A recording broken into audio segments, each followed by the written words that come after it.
eze nwaanyị ọgba asị gị binye eze nwaanyị anike wawa asị gị binye oke arụsị na n'ike o jụrụ nwaanyị aga asị gị binye n'oge akara aka eluo igirigi ọgụ mmụọ asị m na gboo dike mbọsị ihe ike mere ọ ga-achọkwa nwa dike asị m dododo unu binye unu bịa tara ọjị na chijireji efola asị m unu binye unu bịa tara ọjị na chijireji efola nna nna anyị ochie mmụọ niile nwụrụ anwụ ka anyị dị ndụ mmụọ niile nwụrụ anwụ ka ụmụ Igbo dị ndụ mmụọ niile nwụrụ anwụ ka Maazị Nnamdi Kanu dị ndụ mmụọ niile nwụrụ anwụ ka ụmụ Biafra dị ndụ asị m unu binye n'oge akara aka eluo asị m na gboo dike mbọsị ihe ike mere ọ ga-achọ nwa dike ọ sị na mberede nyiri dike na mberede ka o ji ama nwa dike ọya ka m ji akpọ unu n'isi ọhamadike bụ Maazị Nnamdi Kanu ya nwa bụ Maazị Nnamdi Kanu otu mkpụrụ anya ji isi ụgwọ otu ọnụ na-ekwuchitere mba niile ụkpaka na-agba n'udu mmiri na-agba n'oge nke ya asị m unu binye n'isi ya nye ogologo ndụ na-arụ isi ike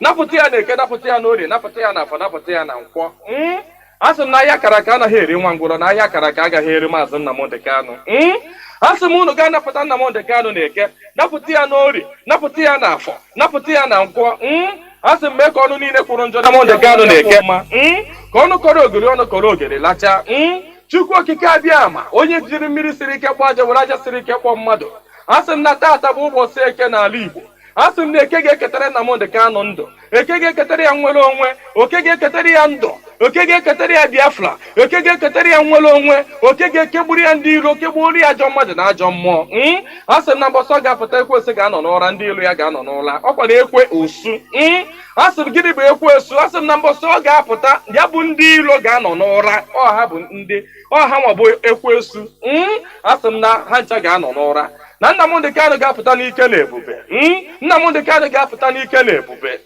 asị m na ọnụ kwụrụ njọ n'isi ya ga-atụgharịkwọ mma asị m ọ bịara igbu Nnamdi Kanu bụ onwe ya onye si na Nnamdi Kanu agaghị adị ndụ onye a ga-eji anazere mmiri onye si na Nnamdi Kanu agaghị apụta onye a ga-eji anazere mmiri ọnụ niile kọrọ ogiri ọnụ ga-akọrọ ogiri lacha osisi abụla oturu ga-emeche wee kwele onye asị na Nnamdi Kanu agaghị apụta asị m na ọnụ ahụ iji wee kwuo ya na ike ejikwa ya wee kwugharịa mma n'isi ya asị m na ebe onye ahụ na-atụ Maazị Nnamdi Kanu aka asị m aka gị ga-akpọnwụ osisi ahụ fụrụ Nnamdi Kanu wee tọọ nkwe asị m ikuku futuo gị anya ọbụla fụrụ Nnamdi Kanu kwawa akọ alịla asị m alịla akọ ya n'anya onye fụrụ Nnamdi Kanu cheta ihe gburu nwa ya ihe gburu nwa ya gbuo ya maka na ọ bụrụ ya gburu nwa gị Chukwu okike abịa ama asị m na mberede nyiri dike mberede ka o ji amawa dike asị m na okirikiri ka a na-agba ukwu ose ọ dịadị ukwu ose elu na okirikiri ka ndị iro ga-agba Nnamdi Kanu mana ha ama mkpata ya aka ọ sị na nkirikiri ka ọ na-ekiri odido jiri odido enyi ozu na ọkwado nkirikiri ka ndị iro ga na-ekiri ya mana ha amafụ ya anya asị m na-eje anaba isi ije asị na Nnamdi Kanu ga-eje na ọ ga-ana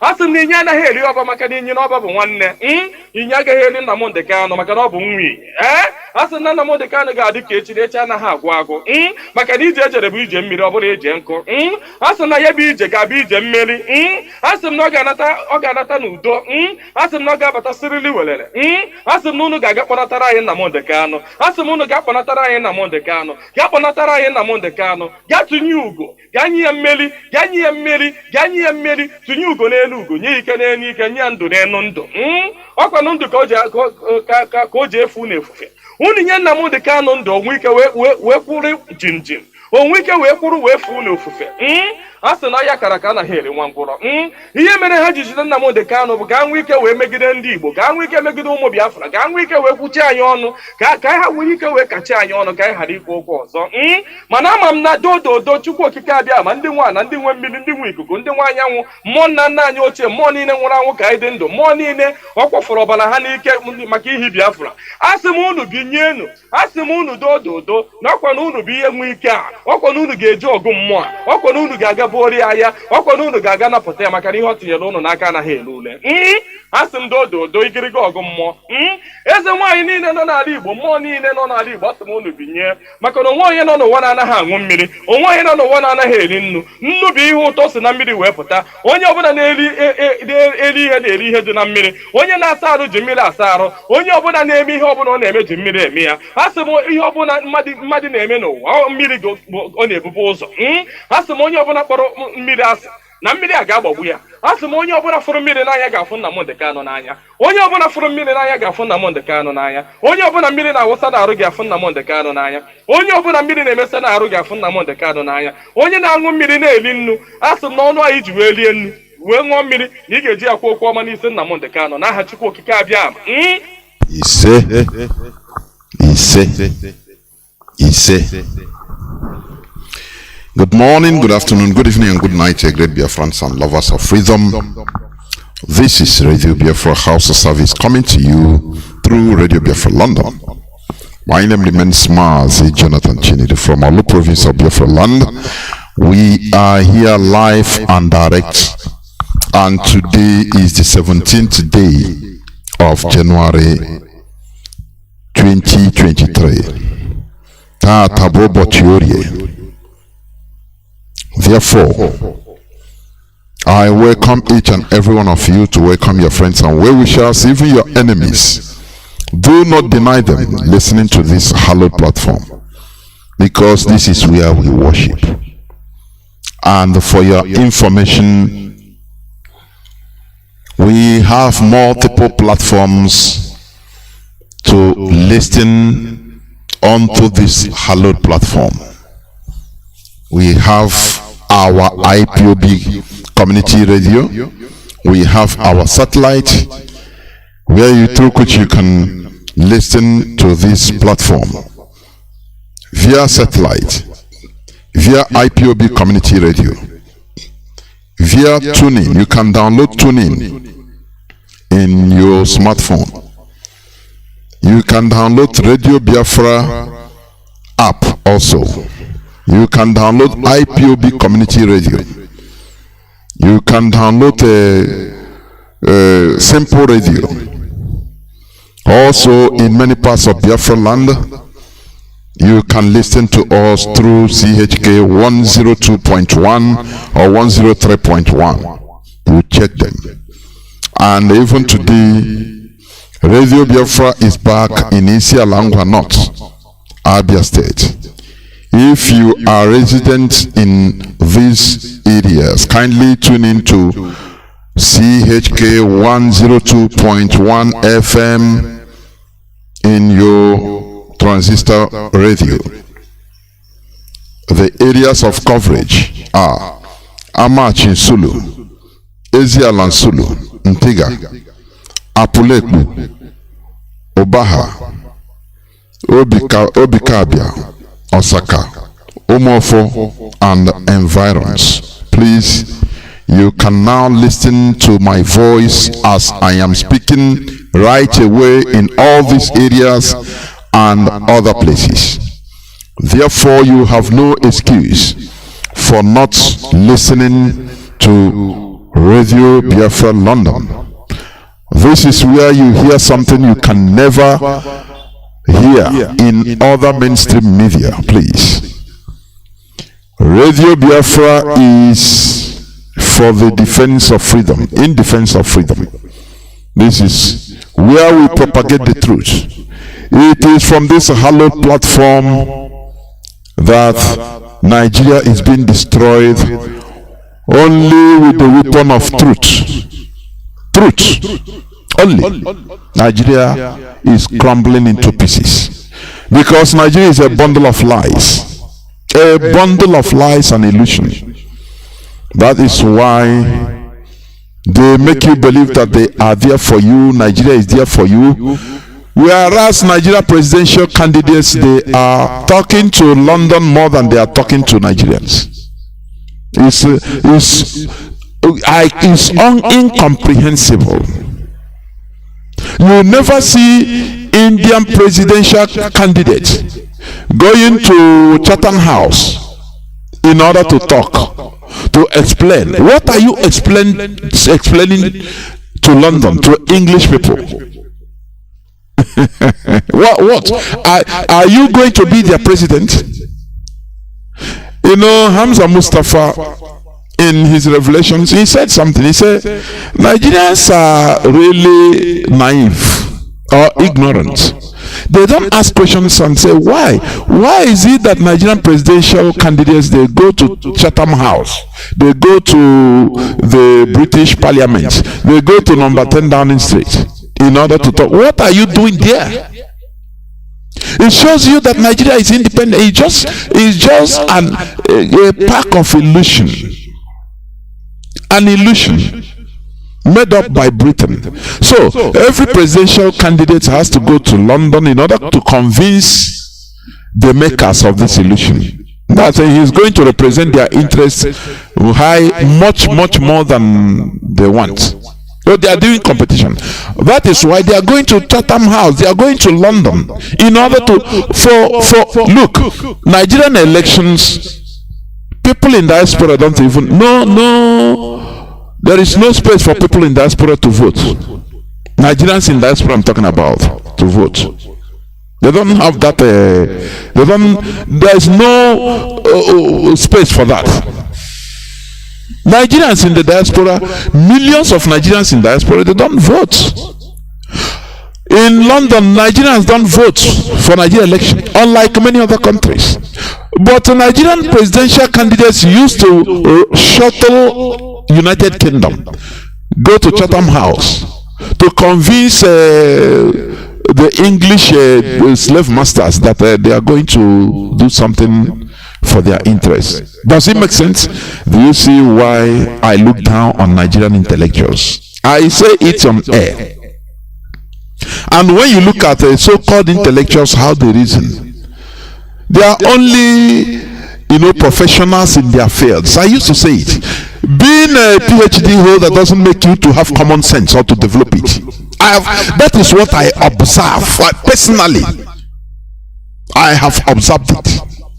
You can be an engineer, a professional, very good at that, a doctor, very good at medical doctor, so no problem. Other than that, because that is your line.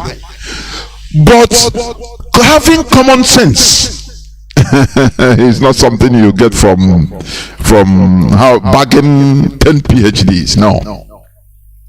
Why people don't ask? Why is it that Nigerian presidential candidates, okay, they are vying to be president of Nigeria, right? For Nigerians, right? Then why are they shuttling every time? Oh, this one they went to, this one went to. They are doing their debate in London. Oh, G5 governors and other political candidates, presidential candidate, Nigerian presidential candidate, they met in London in order to discuss to chat away, discuss on how to rule Nigerians in London. They are discussing it in London. After we are crying about the Berlin conference, that they stayed in Berlin and shared the Africans into pieces, without African consent. But you don't know that they are doing worse today. I don't know whether I'm communicating. These are things that we want the so-called intellectuals to be raising up in Nigeria.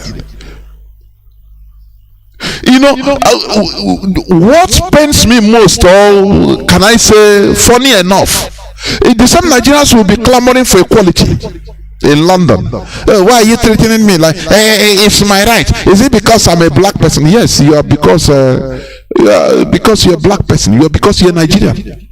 Because you are the product of British creation. That is a simple answer. It's you're a toy. So why are you clamoring for rights? Whereas presidential candidates of Nigeria that is going to be in Asorok, Nigeria.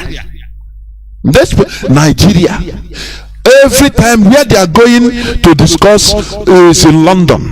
They are talking to British parliaments, going to 10 Downing Street, having secret meetings, coming to Chatham House in order to discuss their policies that they are going to use on Nigerians in Nigeria. Does it make any sense? Does it make any sense at all? If do not complain if we insult Nigerians here, please. Don't ever complain, because we are not worthy to be an equal human being. How many times have presidential candidate of other countries, let's say Italy, when they were prime ministerial candidates, they came to any African country to discuss, to have meeting? What about British prime ministers, the candidates, when they were campaigning? Do they come to Nigeria to have meetings, to talk in Nasarok or in Lagos, have meeting? Now, what is the basis of your equality? It's a question, a rhetorical question you should be answering as you are hearing my voice. You know, we IPOB, we are not afraid of even insulting our stupidity. That is the difference between IPOB and others. We are not afraid. We are not afraid because we have been stupid enough, and that is why we are here for a change. It starts from your brain, the frontal lobe. You understand me? You don't think, you don't reason why. Okay, Nigerian presidential candidates, all they do is every time they go, they shuttle to London in order to discuss plan how they are going to rule Nigerians in Nigeria. Can't you think? Don't you see that they are making the same Berlin conference? They go there, they plan with the white slave masters, and now anything they come, they put, now you start clapping. Hey, Jagaban, hey, Atiku, hey, Peter Obi, are you not stupid? Are you not the most hopeless human being? Whatever that is befalling on you, you merit it. Because if you don't merit it, you have to rise up. Stand up and fight. That is what you are doing. Stand up and fight. Do you understand me? This world is a world where you fight for everything. Before you come out from your mother's womb, you fought. Before you even become a fetus, a human being in the womb, you fought. It is a world of fighting. Do you understand me? It's a world of fighting. If you don't fight, you think that others will fight for you. You are gone. You are gone. You know? You are gone. Everything in this world is fight. You fight for it. You don't lament and get it. You don't ever complain and you get it. No, you fight for it. If Nigerians can rise up at least and say, yeah, to hell with all these politicians. What are you doing in London all the time? And you are going there to make policies to convince. What are you trying to do there in order to come to us, in order to rule us, be on top of us? But we Nigerians react, no. They cannot, because they are dead bodies. They are what? Dead bodies. Reviving them is not easy. It's not easy, but we continue. It's a very tedious procedure. That is why we Biafrans, we are going. All we want is a referendum for us to go home.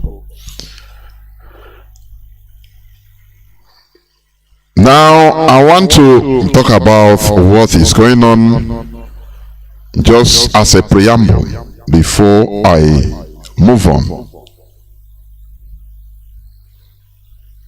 You know, our leader Mazi Nnamdi Kanu has been released by a competent court of jurisdiction.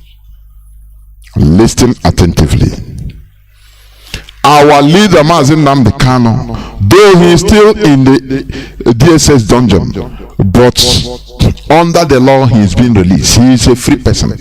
Since the 13th day of October 2022, our leader has been released. Do you understand me? But because of the lawlessness in Nigeria, you know, Because of the lawlessness in Nigeria, they are still holding him since over 3 months. And let me tell you what they are trying to do. They want to change the narrative. They want to change the narrative. IPOB is always clamoring for our leaders' release, publicly and privately, diplomatically, anyhow. You know, our leader, when our late Mazi, our father, Mazi Mbazulike Amechi, when he was alive, he personally, even on which as an elder he was, he went to Asorok and begged. That time, no judgment yet on our leader. He pleaded to the impost or anybody in Asorok that our leader should be released to him, at least as a gesture, before he dies. And do you know what Asorok said? That no, they cannot talk about something that is already in the courts, Nigerian competent courts, that they should deal with it in a judicial manner as it has been going. That it is for the courts to take decision. If the courts, any decision the court takes, that Nigerian government say they will abide by it, so no need of interrupting court procedure. Okay. IPO will say okay. So let us go to court. Let us continue with the court. And in many occasions there were victory. Finally, the appeal court, the Nigerian appeal court, declared that Mazi Nnamdi Kanu is not guilty, should be discharged and acquitted. And not only that, that Mazi Nnamdi Kanu should never be tried in any Nigerian court again. Do you understand? Now, the Nigerian government that say, okay, we will, don't worry, you hold them like this, they go the other way. Let Mbazulika Amechi said, don't worry, please, don't go through court procedure. Let us discuss, negotiate this thing. Give me my son, Mazi Nnamdi Kanu, release him for me as a gesture. And the Nigerian government said, no, let us continue the court. So he's already on court. That anything that the court does is okay, because he's a Nigerian. In order to show that Nigeria is a country that goes on judicial process, normal procedure. Now that our leader inside the Nigerian court has been discharged and acquitted, the same Asorok said no, they are holding him. They give this excuse, they give that excuse. And today, shamelessly, the Igbo politicians are on it. Let me tell you what they want to do.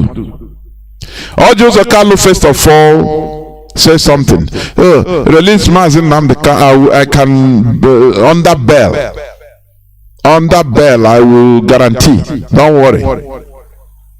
And we kept quiet. The other day also, whether 2 days ago, Soludo, who I played his voice, I purposely played his voice during a few years back, I think 2015 or 16, during our 4-day book launch on Biafra.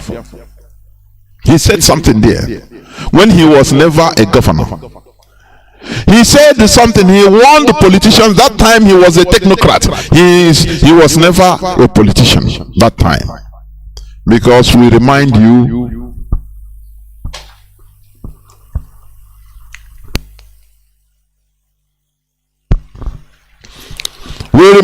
lest you forget. That is why I played that clip. It's the voice of govern now. One Biafra, Soludo, one Biafra. You know, IPOB, we don't forget. He said something. He said, don't think that these people in IPOB don't think that they are fools. That many of you that are politicians, Igbo of Igbo extraction, that you might be thinking that, oh, you are going to use them. Their agitation, you are going to be using it for your political charting your political parts.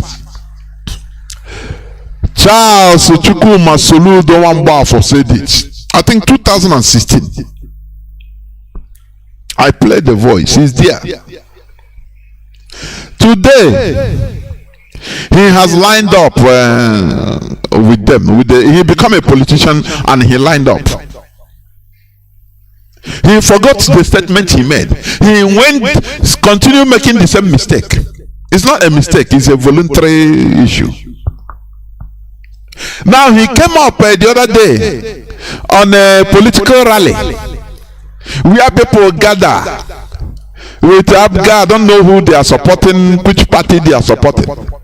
People gather in order to give the people ecstasy, to give people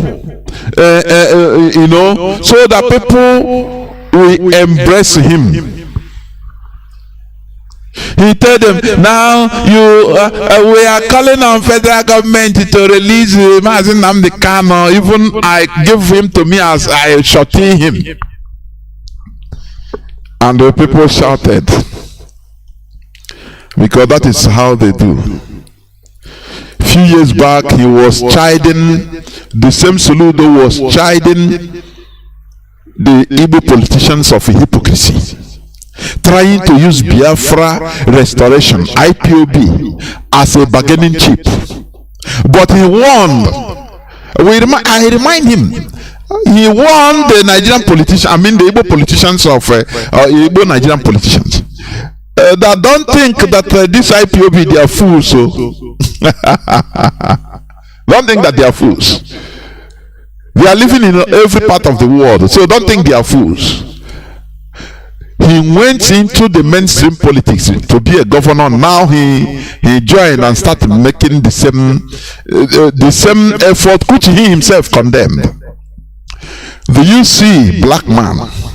Sometimes I look at, a black person, a Nigerian, is not ideologically consistent. Do you understand me? It's a big problem. Lack of ideological consistency to defend what you believe. It doesn't matter the situation you are in. That is honor. The Japanese code of samurai, honor is more important than life.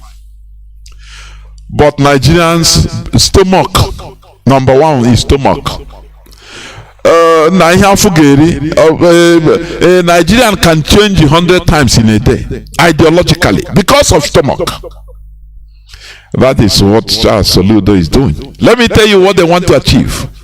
They want people us to now forget about the court verdicts of discharge and acquitted, and start talking about, okay, now these people, they love Biafra, yeah, I'm gonna, if it is to even give them Mazi Nnamdi Kanu, what we want is just to release him. It doesn't matter, even if they are going to release him in what is this guy? Ojo Carlos' house in Abuja, so that I cannot move to anywhere. No problem, as long as our leader, hey, our leader, let him come and stay there, so that as long as he is out. That is what they want to achieve, so that we forgot that it is a right. Now they will do it. They are reminding the Nigerian government about releasing it as a privilege. Now no more rights. Soludo, you are right when you say that. Don't think that the IPOB members worldwide, they are fools. We are not fools.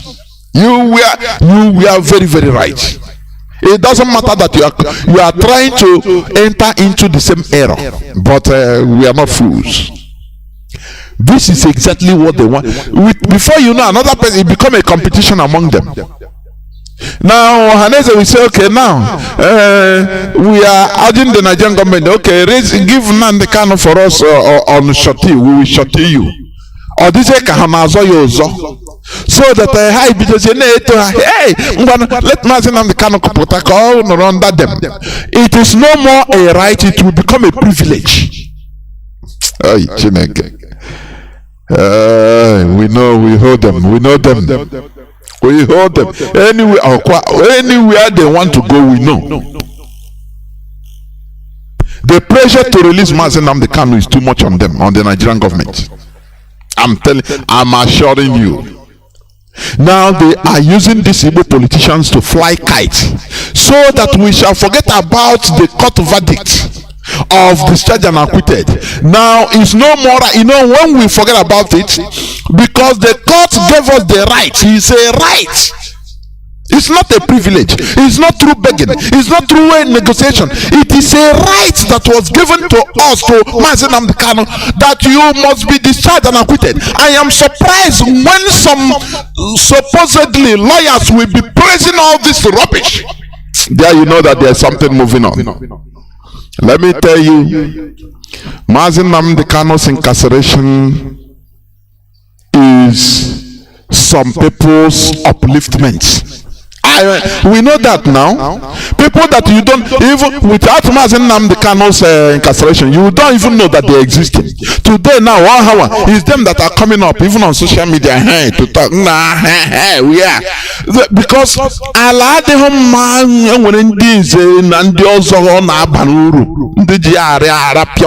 that is what is happening. We don't shy away from it. Why should a court order that has not been obeyed for 3 months plus, now people now want to change the mindset, change our mindset into going through shorty, bell. Which kind of bell, for goodness sake? How these people, what do they think that we are? What do they think that we are? That they are in power, in government, in politics, romancing with the caliphate. Now they thought that we are stupid. All of us are stupid. When they come out, as a Charles Saludo come out and in order to increase his profile, he talk about Mazi Nnamdi Kanu. People we are saying, hey, he thought that we are all fools. Honestly speaking, we are no fools. Those that are making money out of Mazi Nnamdi Kanu's absence, temporal absence, mind yourselves. You know yourselves. Those that because if Mazi Nnamdi Kanu came out, they will become irrelevant. They will become relegated to the background. Now this is their time. In order to come up, in order to make money, in order to meet politicians because of Mazi Nnamdi Kanu's case. But mind yourselves. This struggle, people have died and continue dying. People are sacrificing everything, including life. Therefore, honestly, it doesn't matter who you are. You are a human being like I am. You have one head like I am. Many people, Mazi Nnamdi Kanu come out today, they will become nothing, relegated to nothing. You don't hear, no person, even on social media, nobody will follow them again. But today they are relevant because the masquerade is not there. So they want it. They make you believe that they are fighting for his release, but you don't know that they are enjoying his absence. Because immediately Mazi Nnamdi Kanu comes out, they are no more. They will nowhere to be found. Where we are there, do we know them before? Do we even talk about them before? Today, it is them that are on the mouth of everybody, and they are enjoying it. Honestly, you see this struggle. We dey here. Or what should this struggle? Any plan you people bring, we scatter it immediately. We know. You can go and make your money with politicians, promise them heaven and earth, how you are going to sell IPOB, in this way, relegate the DOS, relegate the structure of IPOB, and you manipulate it. Make your concussion, but we die here. We are here. We are here. There are many people that Mazi Nnamdi Kanu comes out today, they feel that they become irrelevant. That is why it doesn't matter what they are pretending. They come, they do a pretend, and they make a Mazi Nnamdi Kanu. You don't know that inside they are praying and working against his coming out, because his coming out is a threat to them, to their making money. We know all these things. We know. We understand. But you see that man, he is going to be released, not as a privilege. No, the Nigerian court has discharged and acquitted him. He must be released. That's it. It doesn't matter how you look down on IPOB structure, because we are the people. We are not like Nigerians that are docile. No, we are not like that. We know what we have to do and we continue doing it. That's it. We believe in IPOB. We believe in Mazi Nnamdi Kanu. That is why we are struggling, because we do understand genuinely that we don't belong to that place called Nigeria. It's a genuinely we know. That is why we are fighting. It's not because of one person. No. It is because we understand that what Mazi Nnamdi Kanu said is truth. It concerns our lives. It concerns our future. It concerns our future generations. But any person that is trying to turn this thing to be another thing, to favor him, so that he will we cannot try to come out from Nigeria only to enter into another quagmire. Instead, I make sure our generations, I'm telling you, we cannot afford it. So if you are there trying a way in order this concussion with the politicians, you don't know the type of people in IPOB. You don't know them. If you know, you will not be wasting your time. We are counting. This is on the 13th of October. Our leader was released. Pump and plain. Any other thing they are talking is babash. Oh, it's shorty, it's bell. So that tomorrow now they will bring, okay, the pressure is mounting. They say, okay, no, you bring him, cage him in the house, so that he will stay there, No. It's a right. Mazi Nnamdi Kanu is, we should be out as a free man. No bell, no shorty. So when you try to use Mazi Nnamdi Kanu's name for campaign, so remember what you said 2016 on Affordiless Biafra book launch. You said it. You warned the politicians. You said, look, some politicians might be saying let these people be moving. Let me be using the agitations in order to score political points, to advance my political career. He said, forget it, these people are not fools. So look, remember, we are not fools. So remember. So all those things you are doing, release Biafra. Yes, we thank you for making comment talking about Mazi Nnamdi Kanu. It's good thing, but there is no condition attached to it. Who are you to be released, Mazi Nnamdi Kanu, for under your care? Who are you? Because I metro leadership of Igbo metro onye this is very cheap. Is it not Tinubu that came the other day say you people must vote for me, otherwise you continue having slice of soaked bread, water soaked slice of bread? Is it not Yoruba boy, a small boy musician that come and insulted the Igbo openly, without apologetically, because the people, the leadership of Igbo leadership has been without honor. The people that are being driven by only their stomach. The This is the highest thing we are fighting in this IPOB. People that are driven by their stomach. Now they are using one context or the other in IPOB as an excuse. You don't know that what is driving them is their stomach. It's what they want to gain. People without honor. Nigeria has turned many Igbo people into people of dishonor. This is what you are trying to destroy in our brains. It's not easy. It's not easy. It's not easy. People you can, how many people can stand if you promise them or give them words of money? Ghana must go. How many? We have to remain people of honor. I'm telling you honestly. You can be hungry but you refuse food. This is what I personally, our family taught it to me, to us as children, that you can be hungry. You refuse food. Come and eat. You say no, I'm okay. But maybe 2 days you never eat. No, I'm okay. Why? It's not because you don't want that food, but because of your dignity.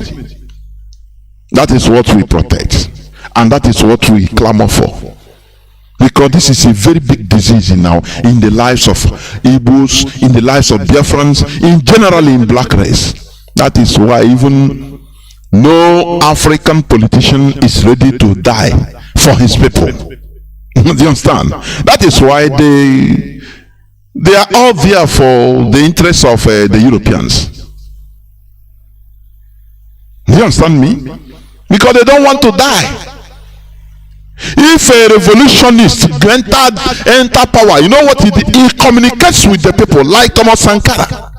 Any slightest thing, he will go to the people and tell them the difficulty he is encountering with these white people, with these Europeans, so that people will know, in case if I die tomorrow, no problem, but I want changes for my people, positive changes. That is how they do. Revolutionists, people of honor. But all these political elites we have in the zoo, including both Biafran politicians, are the worst of worst. All they do, go there and enrich themselves. Look at the criminal. What do you call him? Vampire and demon. Look at him. Do you see what they are doing? Something I want to preach today. I don't know whether we have time to do that. Building or molding a national character. I will check whether I will have time, but because I have many things that I should be saying, honestly.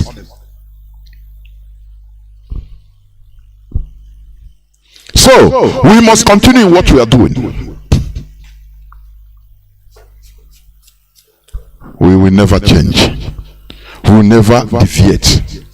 Vampire of Imo State. Look at him. Do you see how the Fulani, how they are trying to conquer us? They impose a criminal or criminals, the worst of worst in our land. And the worst part of it now, in our land, what they do from the, governor as a criminal, he is initiating local government chairmen and councillors there. If you are not a criminal, you cannot near there. If you are not a murderer, a killer, you cannot be a local government chairman now in Biafra land. That is how bad it is.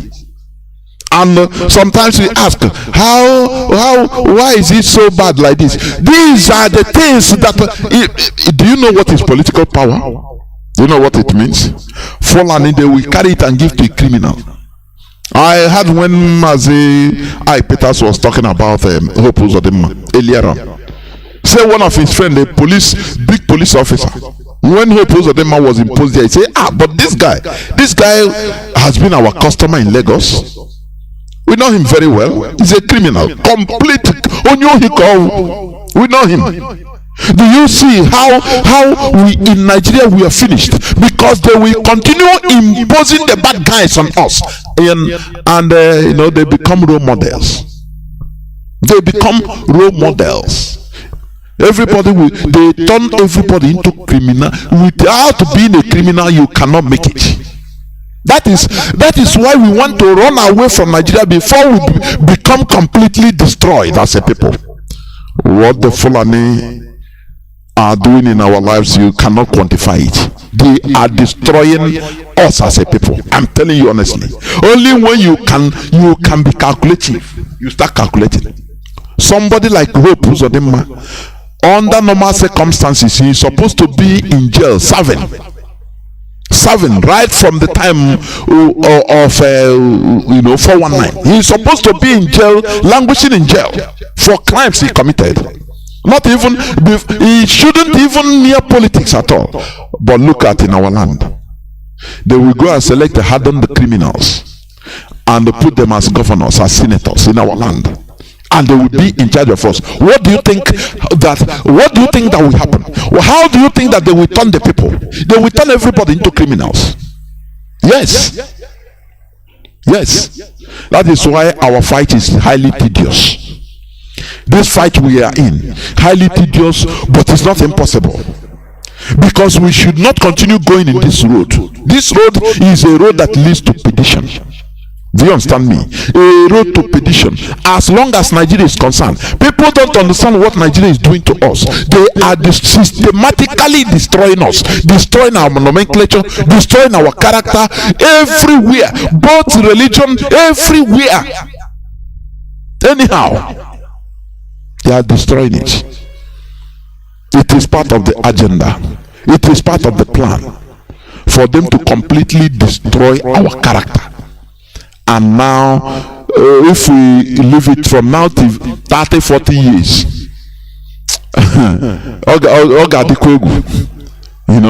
we'll come to our land, people will be eating human flesh like that. I'm telling you. Very, very sad indeed. But we must continue. Therefore, do not be deceived, please. Do not be deceived.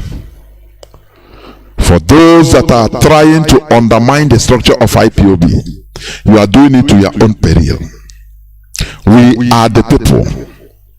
We are not like Nigeria, whereby, once you are in the clique of the politicians, you are untouchable. The hope millions of people, hundreds of millions of people are there begging and serving only few individuals, hundreds of individuals only. This is not an issue, never in IPOB. This is people's business. IPOB, it is people's business. The indigenous people of Biafra, not for one person. You understand me? So people should be careful. People should be careful. Let me read this IPOB press release of 17th of December 2023. We, the global movement and family of the indigenous people of Biafra, under the command and leadership of the great and indefatigable liberator Mazi Nnamdi Kanu, wish to inform the people of Anambra State to get prepared for the invasion of Fulani jihadis into their state. Intelligence information at our disposal has it that the Fulani terrorists, aka headsmen, chased out from Enugu State, mostly from Oji River province, are trooping into Anambra to invade some unspecified communities there. The Fulani terrorist headsmen trooping into Newi and Oka, who claim the coming for business, are actually terrorists coming for attacks. Engineer Chris Obiora, the Newi North transition chairman, and his gang are the brains behind the influx of Fulani to Newi North. These satanic agents being added into Nnewi are coming to increase insecurity, kidnapping, raping of women, and terrorism. We want sons and daughters of Nnewi not to hold their the TC chairman, responsible for any Fulani attacks in any community, because this man is working with our enemies. Governor Chukwuma Soludo must watch the Nnewi North CC chairman closely and be ready to take immediate action, because he is importing terrorists to Nnewi. Nnewi is in the heart of every righteous Igbo man and woman, because it is the home of our eternal leader, Dim Odimegu Ojukwu. Moreover, Nnewi stands tall as a Biafran Industrial Revolution Center, providing high level of employment to many Igbo youths. Nnewi is a very important and strategic place that needs to be protected. Any form of terrorist attack at Nnewi will be a big blow to Biafra and to Igbo in particular.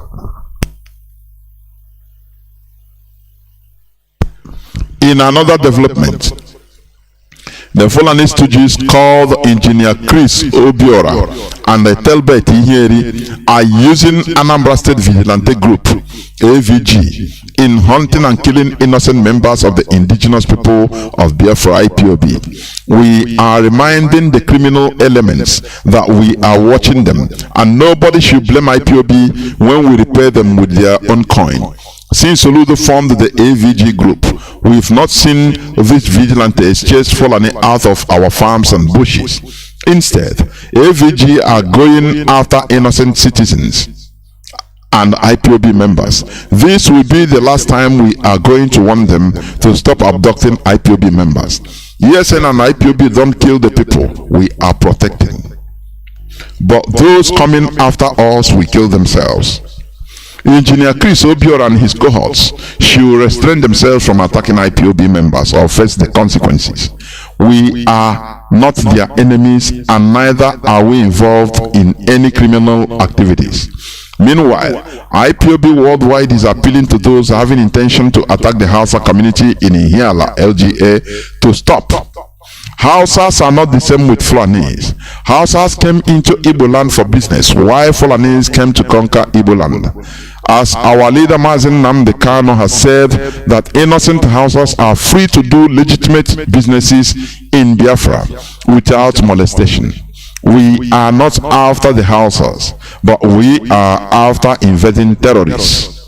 Governor Soludo and every concerned Nnewi citizen should be prepared and ready to confront the invading terrorists, because they have perfected plans to camp and later invade the state. IPOB will be willing and ready to work with those who are willing to secure our land from Fulani terrorist attacks. Comrade Emma Powerful, Media and Publicity Secretary for the indigenous people of Biafra. We must continue. This is a press release. We must continue. Everybody should be at alert, because those terrorists that are being chased from Enugu, they are not stopping. They are coming down to Anambra. You understand? You know, this is a very tedious war. These people, remember, as Mazi Nnamdi Kanu reiterated, Islam is a religion that has not ceased conquest. You know, every other nation or religion have stopped conquest. It is a medieval thing. It has been relegated to medieval period. But let me tell you, since the 7th century till today, Islam is still on the rampage. Conquest. And Fulani is, you know, their agent of jihadism, in order to Fulanize people. You understand? To Fulanize people. You know, I used to say this. Today we are crying because we are alive and see how the Fulani, how they are raping our people, killing farmers in our land, raping our women in farms, killing our people, massacring our people. But they want us to become Muslims, right? They love us, don't they? Just imagine 200 years ago, when Christianity started coming, or almost 200 years ago, when Christianity started coming to Igbo land. This is what our people, our ancestors passed worse type of this. I don't know whether people understand me. But none of them is alive to testify anything again, because all of them are dead. That is why today you see our people defending Christianity as if it is their life.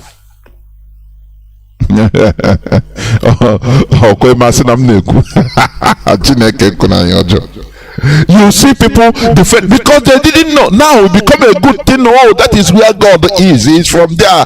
They gave us His only begotten Son. What they put inside us. But how do they get us to do this? That is something that a reasonable person should be researching. It's what I want people to enter into more researches to find out all these things. These are things you should find out.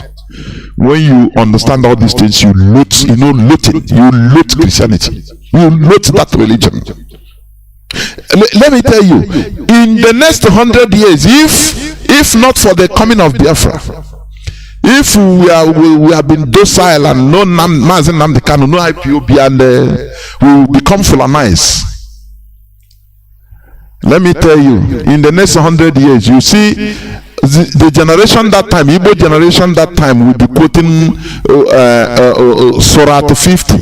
How Muhammad is is a very good prophet, and they show us the way. How the Fulani show us the way. They are the people of God. We will be defending them that time, because they didn't undergo what we are undergoing today. That is the danger. I know head, this your brain. Our first lady say the frontal lobe, develop it, make researches, think what we say, think. In the next 100 years, if we become colonized as a people, you see our people that time will become only on the Quran, they defend. Quran na na-ekwu na-agwa gị na Chukwu ozi onye nna ị gakwana nna m na-akpakwa ego m ga-eji aga Mecca ebe Chukwu nọ. Yeah, it will become the talk of the day and people will be defending it with their blood. You try to think, please reason. That is what just reason. Don't block your mind and say no. It doesn't matter what you say, whether truth or not. Leave me. I will be there. Is what I choose to be. That is what kills many people. Yeah, surprisingly, that is the reason. That is the truth. You see, people they say whether you are talking to leave me. I don't want to think it. I don't want to believe. I don't want just live. I have chosen my way. How can a human being be like that? Ejila na agbofu na agbonye ọkụ. I mean na egbu onwe oche na ọ na-agbonye ọkụ. That is what it is. Well, we must continue. I will read some news headlines. I think it's this news headlines I will read today, because there will be no more time for me to preach what I've prepared. It will be another day, please. It will be another day. Because tomorrow, I will repeat the Saturday's program. I will replay it tomorrow. So I think it's going to be on Thursday. Now, let me go into some news headlines, please. Politicians should not use our leader IPOB to do their politics. Politics, please. Your own Nigerian politics is not our concern, but leave us alone. If you want to fight for the release of our leader, call for his release. You know what to do. Genuinely, it's not during rally. You talk Mazi now, so that in order for people to support you, to increase your profile. We have gone past that, please. We have gone past that. Any person or any group of people that are telling you any sit at home, please disregard it. It's hope of the mass people. It's hope of the mass. He is championing to make sure that IPOB is destroyed by confusing people. It's hope of the mass, please. There is no sit at home anywhere. You see the clip I played from Chukwuma Soludo, the governor of Anambra State, the present governor. There's something he said that time during the book launch. He said that he had that IPOB. He pretended that not. He had that time, 2016, that IPOB even declared a sit at home. That without nobody, he said, he remarked it.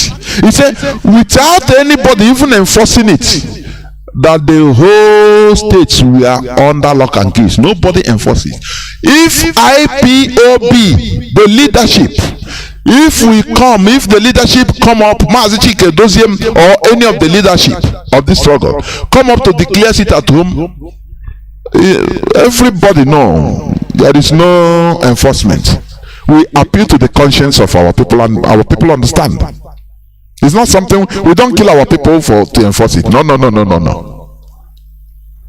So Chukwuma Soludo testified it. Any place you are seeing sit at home, there is 1 day or 2 days sit at home. Disregard it. It is directly from the vampire of Imo State. That is him. It's him. It doesn't matter any name there. It is the whole purpose of them that is doing this. All they want to do is to bastardize anything IPOB so that you get people confused. Do you know that freedom fighting is very hectic? It's not something easy. Many things will be thrown at us.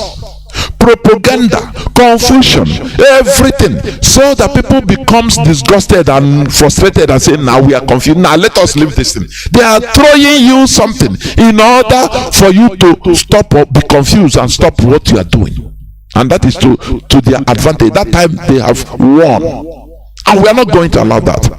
So there is no sit at home anywhere, please, in Biafra land. There is no sit at home. For your information, I don't know whether people understand what I'm saying. There is no sit at home anywhere in Biafra land. Any place, any person that is pronouncing it, know that is direct from Hope Uzodinma. They are working. It's him. He received direct, because that is what Hope Uzodinma wanted. Therefore, be warned so that you understand. Do not come and say, I was confused, please. Now, let me go into some news headlines so that after I will just open the lines, because I will not have time. I have a topic I will talk about: building or molding a national character. That is the topic, but it will be for another day, please, because of time. We must continue. Okay.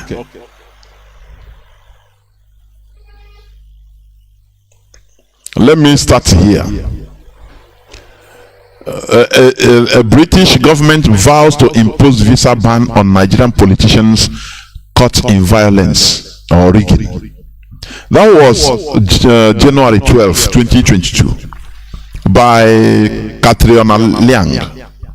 This short engine, the short woman. All that matters to them is election. They don't care about the lives that are lost. They don't care about the horrible crime, that insecurity, people that are losing their lives because they are Nigerians every blessed day. That is not their problem.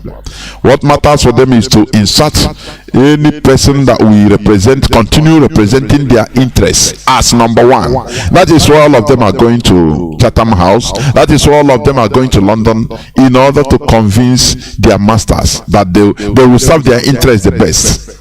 You see. Now, what they have to do, any person that is we caught rigging an election or caught election violence, we will ban him. Impose the visa ban.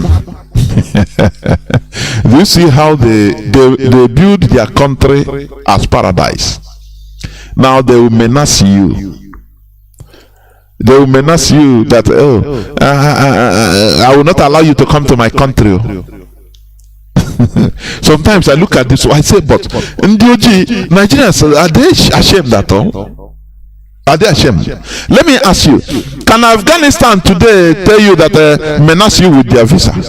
No, I will ban you from entering Afghanistan. Is it possible? Won't you be laughing and say, what am I going there to do? What am I going there to do? Please ban me, ban my generation. Let me know come. But Britain, America, they know now because they are banning you. Because they built their own paradise here on earth.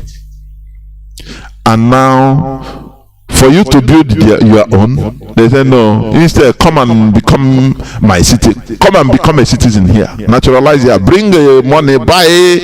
Can't you buy a house? Do you remember when is it King Charles or who? Or is it Archbishop of Canterbury or who asked Buhari whether the impostor? I hope you have bought a house in London. They don't know when they are being insulted. The same way Tinubu insulted every Igbo man in Enugu, and you see that criminal Hope Uzodinma at the back laughing. When you look at him, you want to cut off his neck. These are people they used to come in order to impose, in order to come and conquer us. Criminals, they use them. So Katrina Liang is now that is what they menacing. If you kill orangutans like you, I will not allow you to come to my country. That is a punishment. That is a punishment. They don't want you to come, and they don't want you to build your own paradise. No.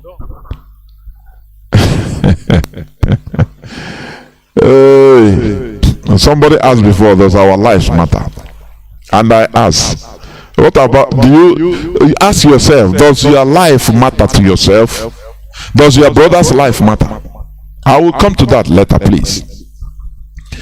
The British High Commissioner to Nigeria, Katrina Lang, spoke on Thursday while responding to various complaints by the national chairman of the Labour Party, Julius Abure, over the killing of his party's candidate. Oh, you see, they are complaining to their madam. Madam, do you know they killed one of our chairman, national chairman. You see, we are helpless here, Britain. Oga, madam, you know the Buddha. Oga, madam, we are helpless. What do we do now? Help us now. Britain says, okay. I'm gonna go. I have had. Okay. I have had. Don't worry. You know what? Any person, you know when you know when you as a father, a parent, you come back from work. Now your children, the small one will complain. Papa, Tochi, eat my food, and after when you finish, I want to eat. He give me only one meat, and I want to talk. He slap me. He will cut to no, why now? Don't worry. You just as a baby, as a child, you have to talk something to keep him happy. That is exactly what Britain is doing. They are complaining to British High Commission. Oh, Chineke. Oh, Nigerians in this show. Oh, what is the need of being independent? I cannot understand what they have done. Why not Britain completely, being in charge direct? Have a British president or the Queen control it. Even British Governor General as before. The Labour Party, one of the political parties is complaining to British Parliament that they killed our chairman. One demo, I don't know, they are cheating us. So as our madam, what do we do?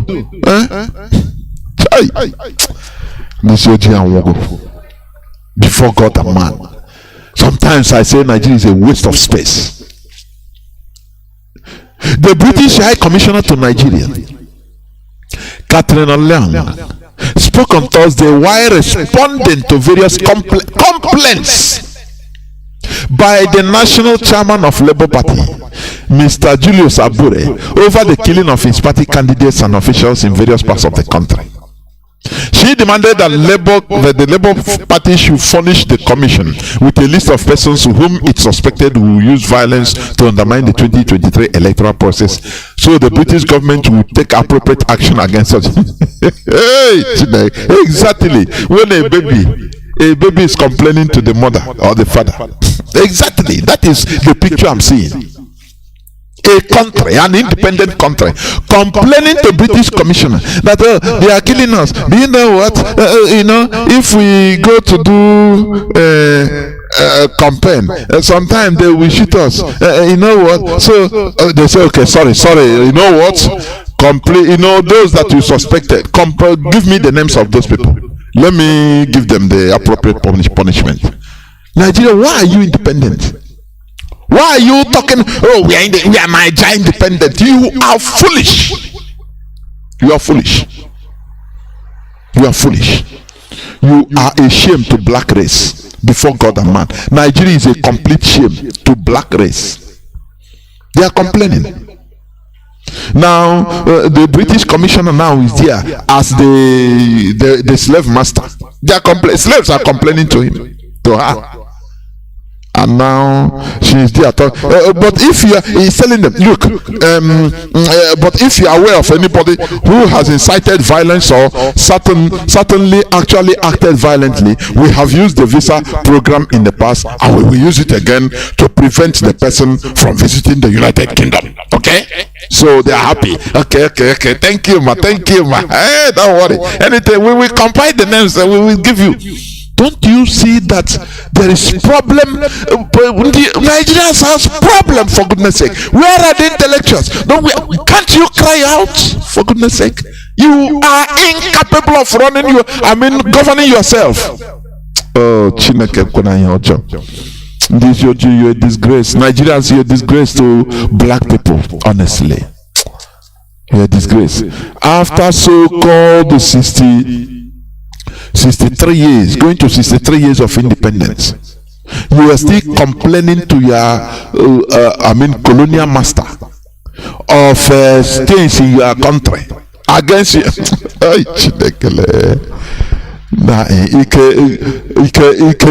Honestly,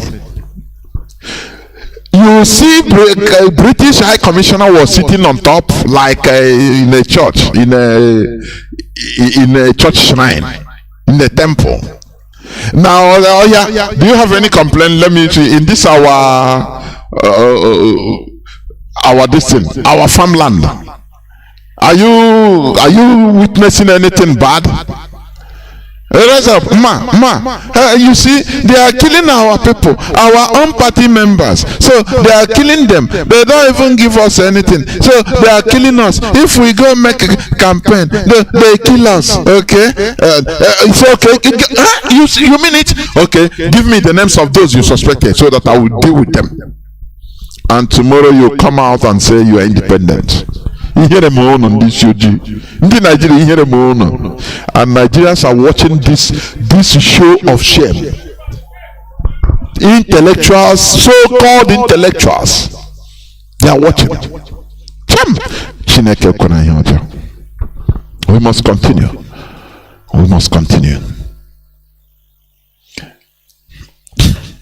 Let me also read another news headline. If it is to impose visa ban, it is a punishment. Captain Lalem promises in their farmland, called Nigeria. You should be ashamed, even to be part of Nigeria. You should be completely ashamed.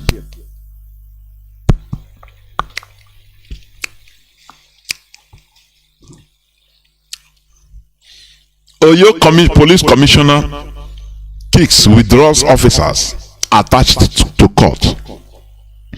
Prosecutor over release of NSAS protesters from prison 2 years after illegal detention.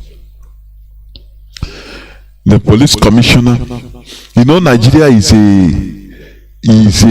a place where you don't know, nobody know how things work. No rule of law. Everybody, police. We say, why should the court release NSAS protesters that have been in prison since 2020? So, ordinary police commissioner. I say, ordinary police commissioner. The Fulani Ebugo Nigeria, honestly. The Ebugo Nigeria. Ordinary police commissioner challenging courts. By they order the police, their police attached to court and prosecutors say, oh yeah, come out. So, and tomorrow they will send their police to wear mask and civilian clothes and go and burn that place, maybe the court. They call it unknown government. Do you see how they roll? Do you see that Nigeria is a place, a garbage dump, shit hole? Who is a police commissioner in front of a judge, in front of a prosecutor? A prosecutor can order the police commissioner to be arraigned immediately if it's a sanitized country. Who are you? The prosecutor can order immediately the police commissioner said, who are you? Come, and he will be brought to him immediately. You can jail him direct. But in Nigeria you may be see and nothing. It's very big pity that a judge released people that has been illegally detained since 2 years, since 2020, going to 3 years. NSAS protesters that were expressing their rights, fundamental rights as citizens.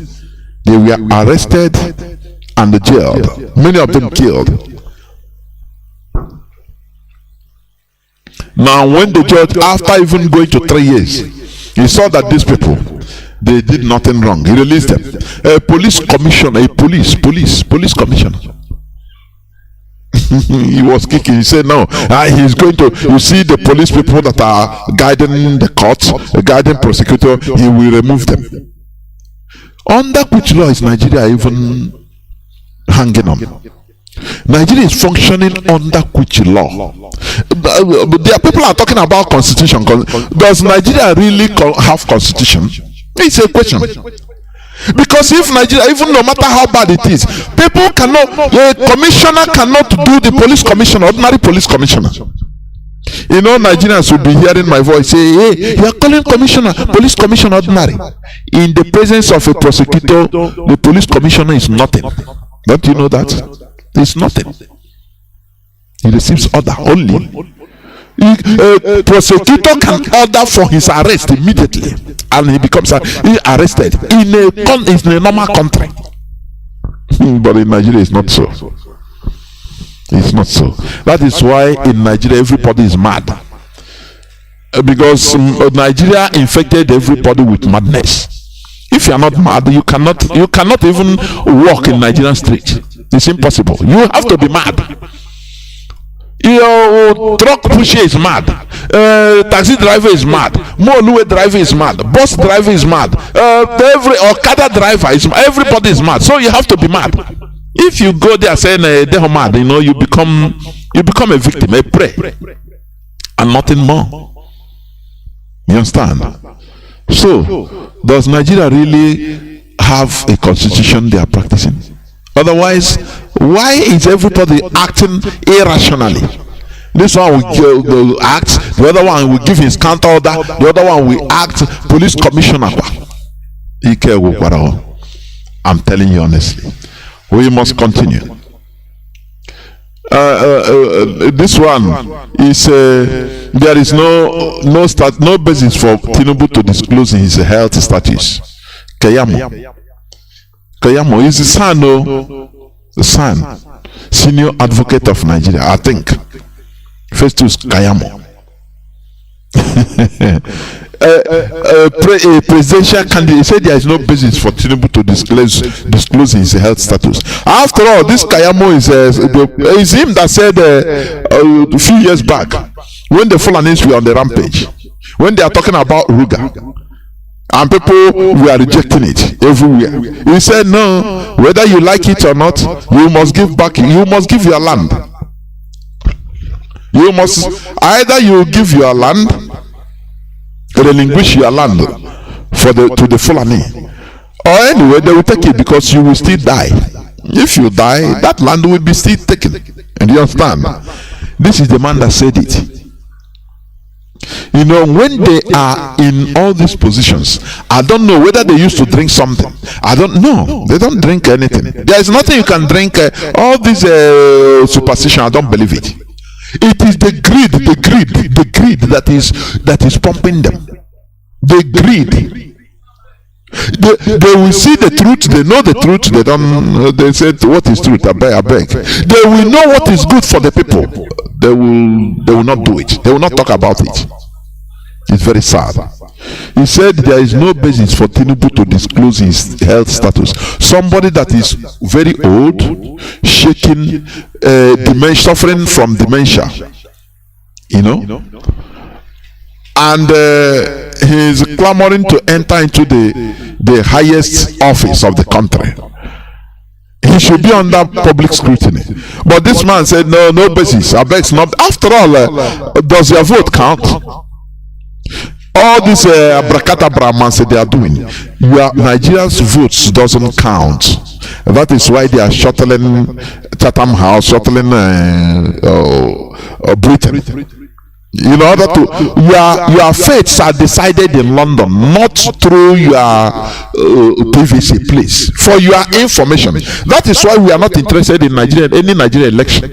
You know that, because your fate is decided in London. That is why, if you have tell them, let it be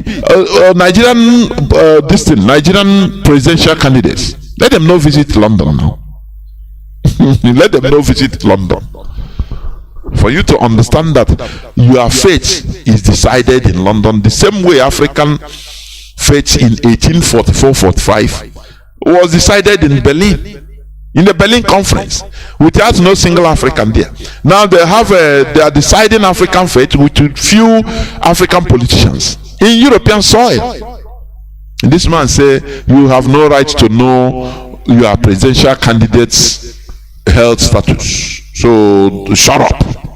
After all, it's not you that is deciding who will be the president.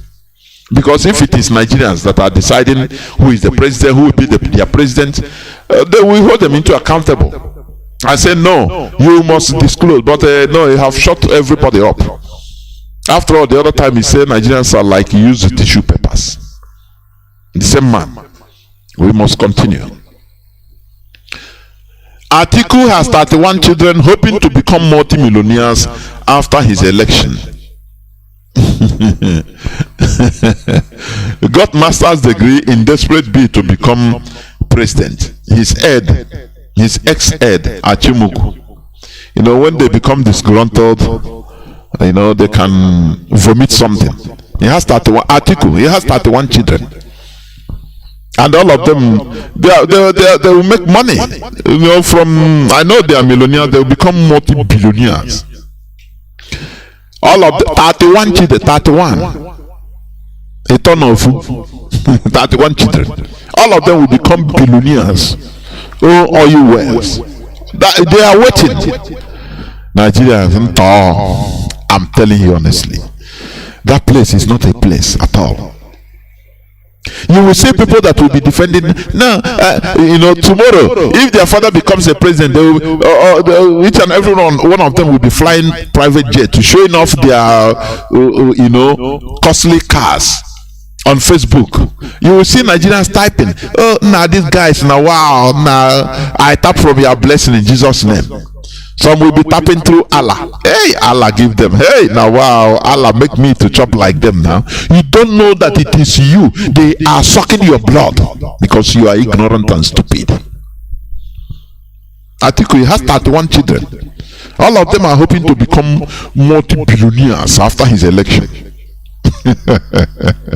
he's an ex-head. He's a Achimugu. That's so. We must continue. We must continue. There is this news. Okay, I want to read where police that has not been paid. Police that has not been paid.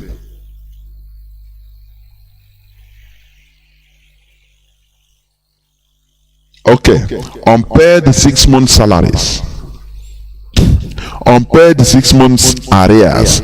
Buhari didn't release enough money. Inspector General of Police Baba makes excuses. Do you know that the police, I think in Lagos State, the Inspector General, let me read it a bit, please. The Inspector General of Police, Osman Baba, has warned police officers, particularly men of the Lagos State Command, planning a protest over their unpaid 6 month salary arrears to drop their plan, as any form of protest will be regarded as mutiny. Yeah, of course, because it is the same police that are being sent in order to kill protesters. The same police that are being sent to destroy others, to kill others that are protesting for their right. Do you see that? The same police. The same police. Today they are being owed and they want to go to protest. Do you see why Nigerians are hopeless? Instead of police, in a republic means public property. It is for the public. The police, the army, they are not serving the politicians. They should not be serving the politicians. They should be serving the people, the republic. And who is the republic? The people. You know, the other day I said it, that the people are more powerful than the constitution. In a republic, only the people is more powerful than constitution. Because the people can rise up today and sweep away even the government, even the whole president or prime minister, anybody. Because it is their right. They are the people. They can do anything they want. Anything, even above constitution, the people are above constitution. Because in the Nigerian constitution, you know what, the three phrases, the three words that form a phrase that started it, you say, we the people. It covers everything. Therefore, before you go to section 9, section this and that, you say, we the people. The people could rise up tomorrow and go and burn down Asorok. It is the people. There is nothing you can do. It is the people. But does the people know? Nigerians don't know that. That is why they are taking on a ride every time. You understand? Today, police want to protest. The same police that are being sent when doctors are not paid, they come up on the road to protest. Police will go and shoot them. When teachers are not paid, not when teachers are not paid, every time. Public servants in Nigeria are never paid. You see, many of them are still being owed 2 years, 3 years arrears. When they will come or gather them, few of them that will summon courage to go and protest, they will send the same police that are being owed money. They will send them to go, you jackass, go, slaves, go and pursue these people, kill them if necessary. And they will go and carry gun, carry monkey with gun. They will shoot them and kill them. But the same police is being owed salary, and today they want to protest. Don't you see that they are useless and hopeless? The police, as I said, the army, they are serving the people. There are some things the police should disobey others when it comes to going against the people that are in charge, that is over the constitution. The people, they are above the constitution. When it comes to dealing against the people, the police say, no, God, this one I beg. I beg. I know they. We know they. We are the people. We are among the people. If the police can do this, the politicians can't do anything, because they are the people. The arms the police, the politicians are using to kill fellow miserable citizens. All the police will do, they usually do, is to go to stand on the road and start molesting people that are miserable like them. Very, very sad indeed. Very sad. Okay. Good luck, Jonathan. He said, I'm worried about the forthcoming general elections, ongoing violence. Ex-President Jonathan. Anytime there is election in Nigeria, it's normal violence. We are monkeys, primitive, ferocious monkeys. Where they do things in this modern age. In many countries, if they are holding their presidential election, you don't even know that such a thing is going on. Everybody is going their normal businesses. Go and vote and go your way. Nobody knows that anything is going on. But in Nigeria, it's a do or die. Where animals are doing their thing. That is how it is. Jonathan is talking. During his time, they used violence to intimidate him, and he ran away. And he ran away. You know what the British are doing today? That is why the impostor want them not to interfere.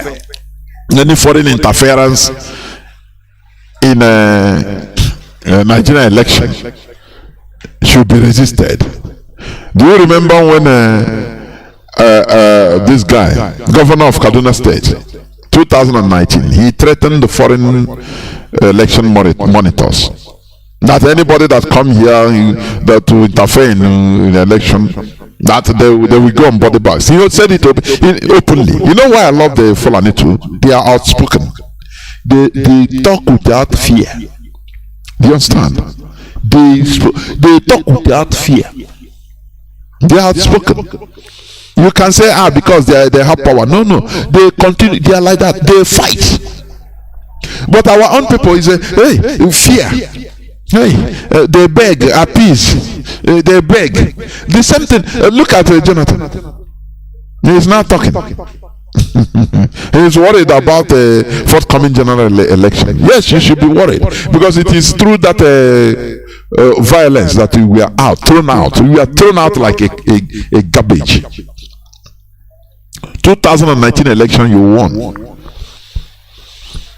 But the Toro you cannot stay there to lobby. Our people don't know how to lobby for our general collective interest. No. All that matters for them is their own thing. Everybody is stealing on his own. They don't care about that to be in a bunch. That is the mainstream problem we are having as Biafrans. Whether Ijo, whether Ibibio, whether Ibu, all Biafrans, the same thing. The same thing. If they know the Fulani, they know how to lobby. I say Fulani is number one when it comes to politics in Nigeria. Fulani, give it to them. They are number one. They know when to gather. They know when to, everybody. Do you remember when before they named this Fulani terrorists as bandits? Do you remember when everybody was overwhelmed? The Fulani political elites. Every day, everywhere, Fulani headsmen. That time, this word bandits has not been coined. But do you know what? They continue defending. The Fulani elites, all of them speaking one voice, they will be defending, continue defending. To the extent Rufai say he went to you know what, we are trying. I have gone to outside Nigeria, foreign land, even to pay those people that are foreigners that are killing Nigerians. We are defending them, not conceding nothing. With one voice. Gandu from one side, they let Buhari another side, defending even in America. Until they coined these bandits. They say yes. So everything now is hiding in the name bandits. It's no more Fulani. How we crewmen. said, nah, they fought a war. They fought. Imagine it's our people. Oh yeah. Oh yeah, yeah, but I can't now when the buy the book when the buy, oh when the buy when the ocean I got everywhere.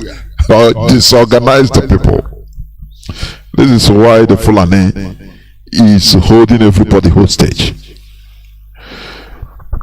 Now, good Lord, Jonathan, poor man. He's saying that he's worried because he knew how they threw him away. You remember people that were if good luck Jonathan was outside there, if they didn't put him, if he won the election, if ever they rigged the election, heaven will fall. Where are they? I started to he come out after Fulani they corner him, say, hey, do you know you're a Muslim Mujahid? You know your name. You are one of us, Don't worry, we'll give you contract. And he mellowed down. His brother go, call him now. I said, now forget, don't worry, we are going to come back. This is why I say honor should be more important to life. But with our people, their stomach, number one, stomach infrastructure. Everything is about stomach. To make money, go and buy car, come very primitive character. I say highly primitive character. Yeah, primitive character. I'm telling you. We must continue.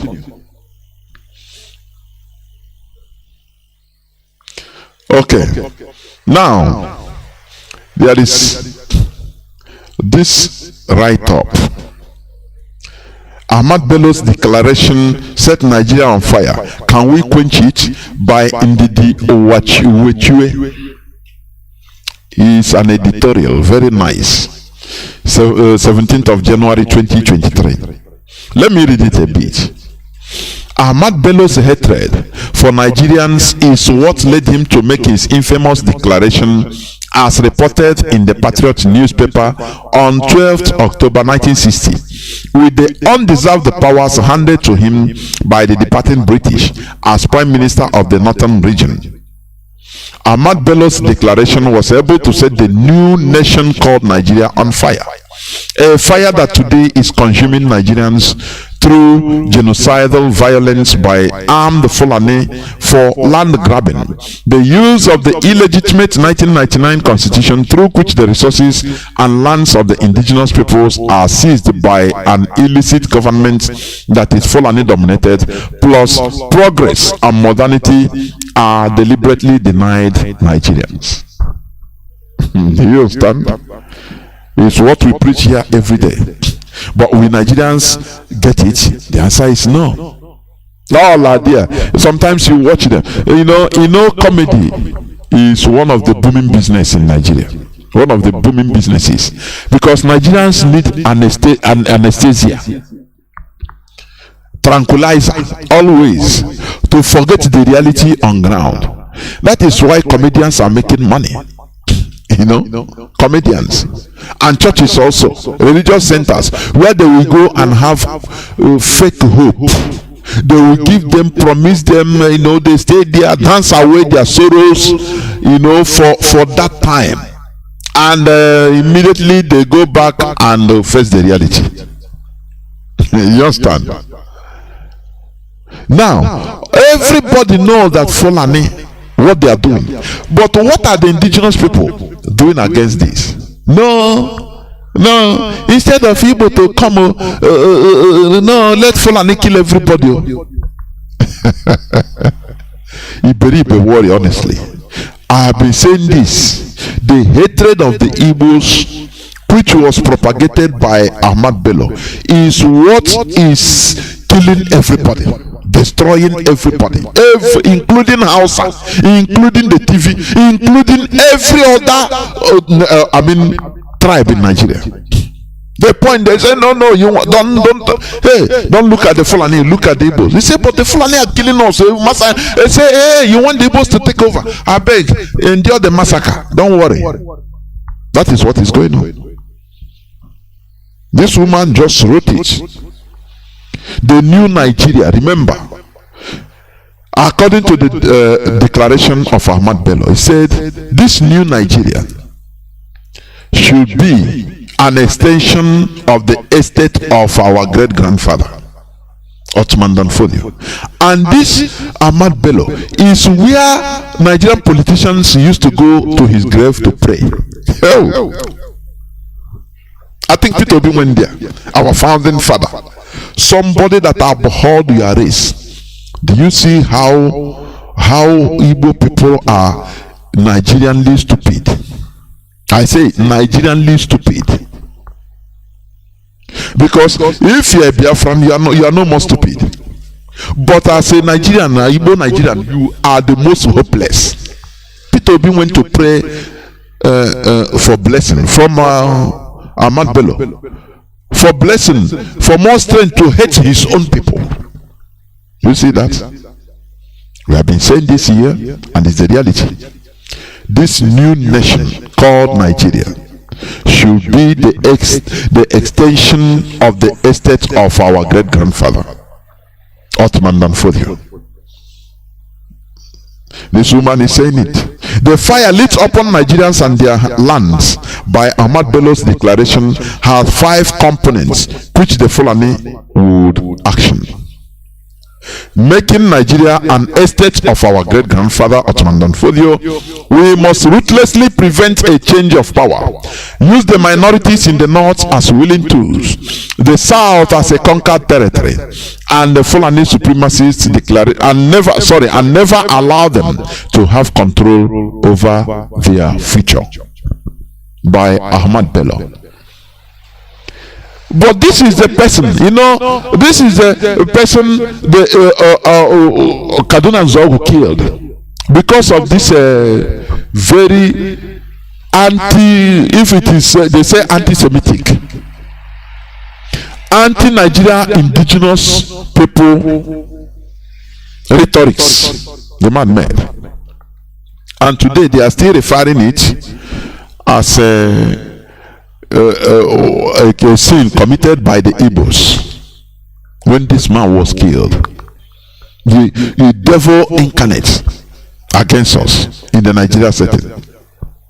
You see it today. What is this sin being debated in the intelligence circle in Nigeria or intellectual circle in Nigeria? The answer is no.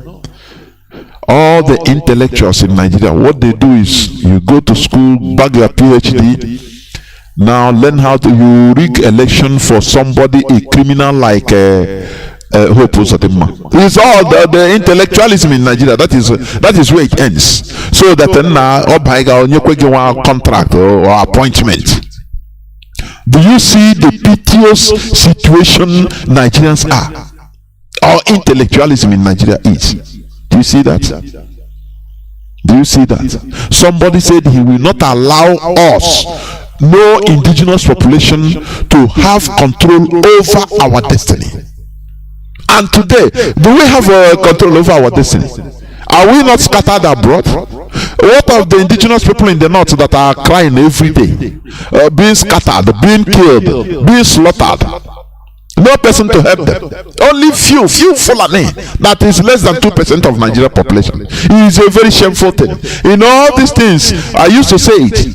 When the Europeans see this thing, they say, look, the indigenous people that are lamenting, they give Fulani more power, say, slaughter all of them, they are useless. This kind of thing you cannot do. It cannot happen in Europe. One tiny set of people, others they will rise up one day and say do or die. They will kill all of them. But in Nigeria, everybody is lamenting. If you lament, if for example in your own community they come, they massacre, now everybody is lamenting, they will corner one person there. They will give him money. Fulani will still corner him, give him money, give him one cow. Hey, it will start anyway.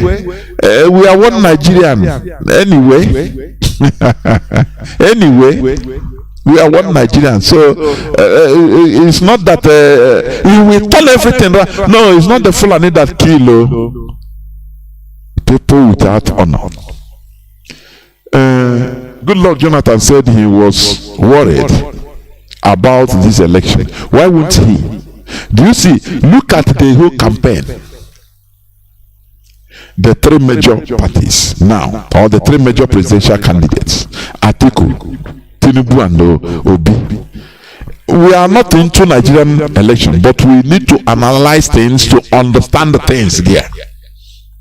You understand? Because whether we like it or not, it affects us. I want to say something here. Among these three leading candidates, the only person that is talking about Nigeria, oh we Nigeria, is only Peter Obi. It's only Peter Obi. Just watch their comments and conversations, and others they are not even campaigning.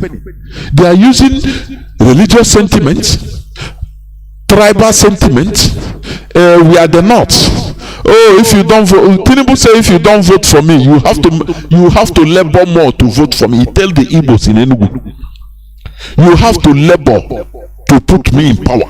Otherwise, you continue receiving little crumbs and sliced, watered bread, slice of bread. Is that campaign? Normally in other countries this thing we set up, even they can hew him down, they can riot and kill him there direct. Let Peter Obi go to North and say that you people must put me there, otherwise it will be a slice of bread so people will be getting. They will kill him there direct. Do you see how why wouldn't there be violence? Do you see, we that are peaceful people, sometimes before we used to lament. Thank God all these things our tunes are changing. I used to remark it before you will see people we call, hey Europeans, international community, why not help us now? What are you doing? You told us to be Christians and we are knocking tie. We carry big Bible, follow you as obedient people. We don't kill. We are not killing. We cherish life.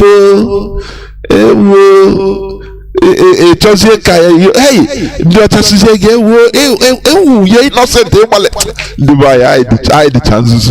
Honestly, you don't know that they love to kill us. Let me tell you, Europeans, they support even powerful killers. People that are rebellious killers, they love it.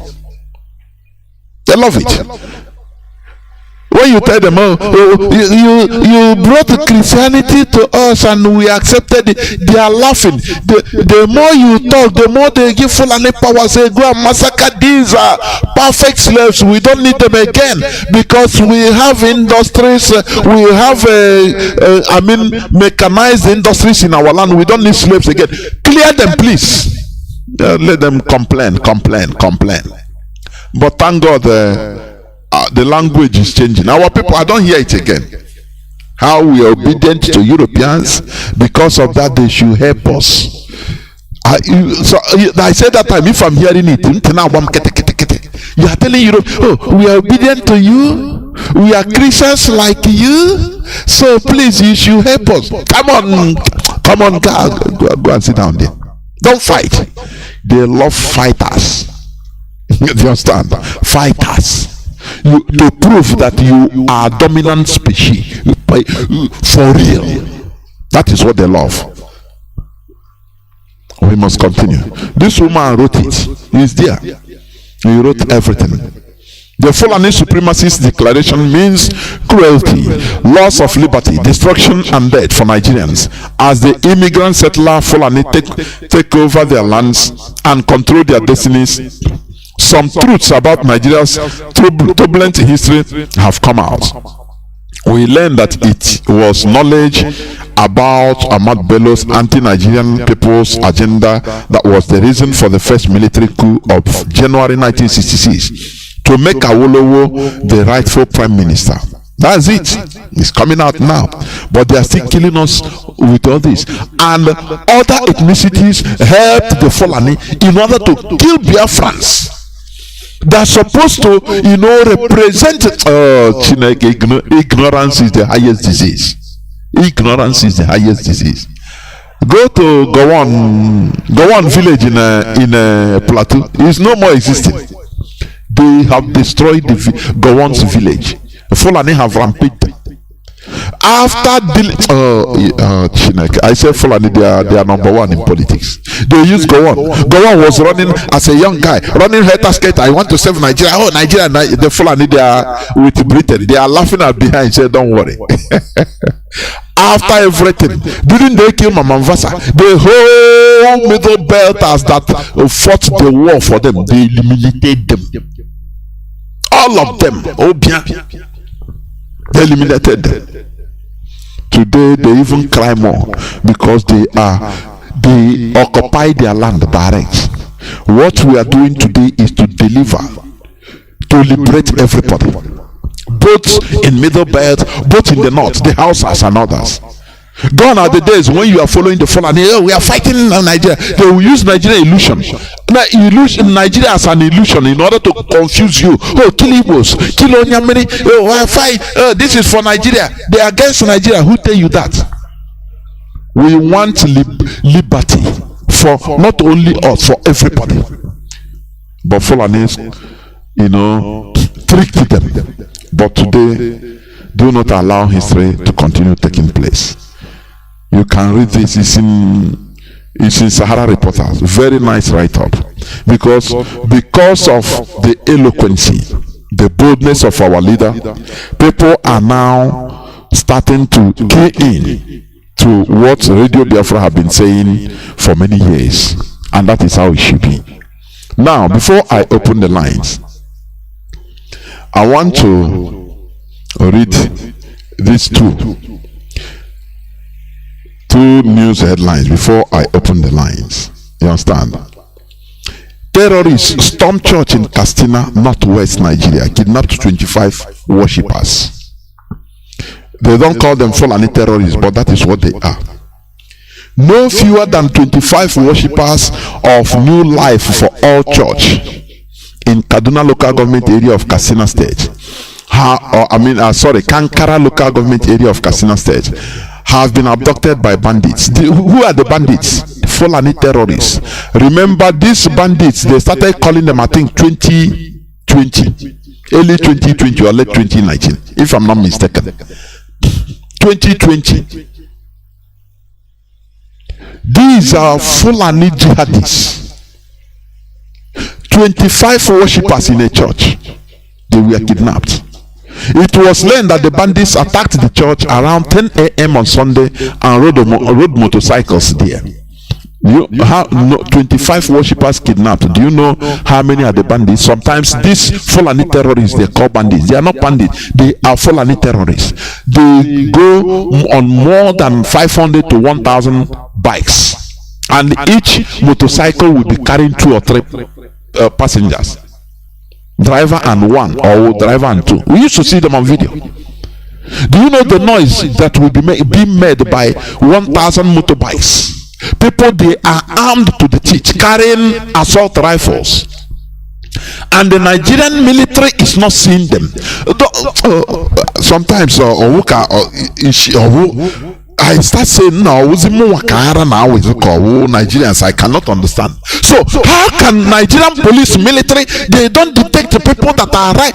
Thousands of people that are going on road on motorcycle.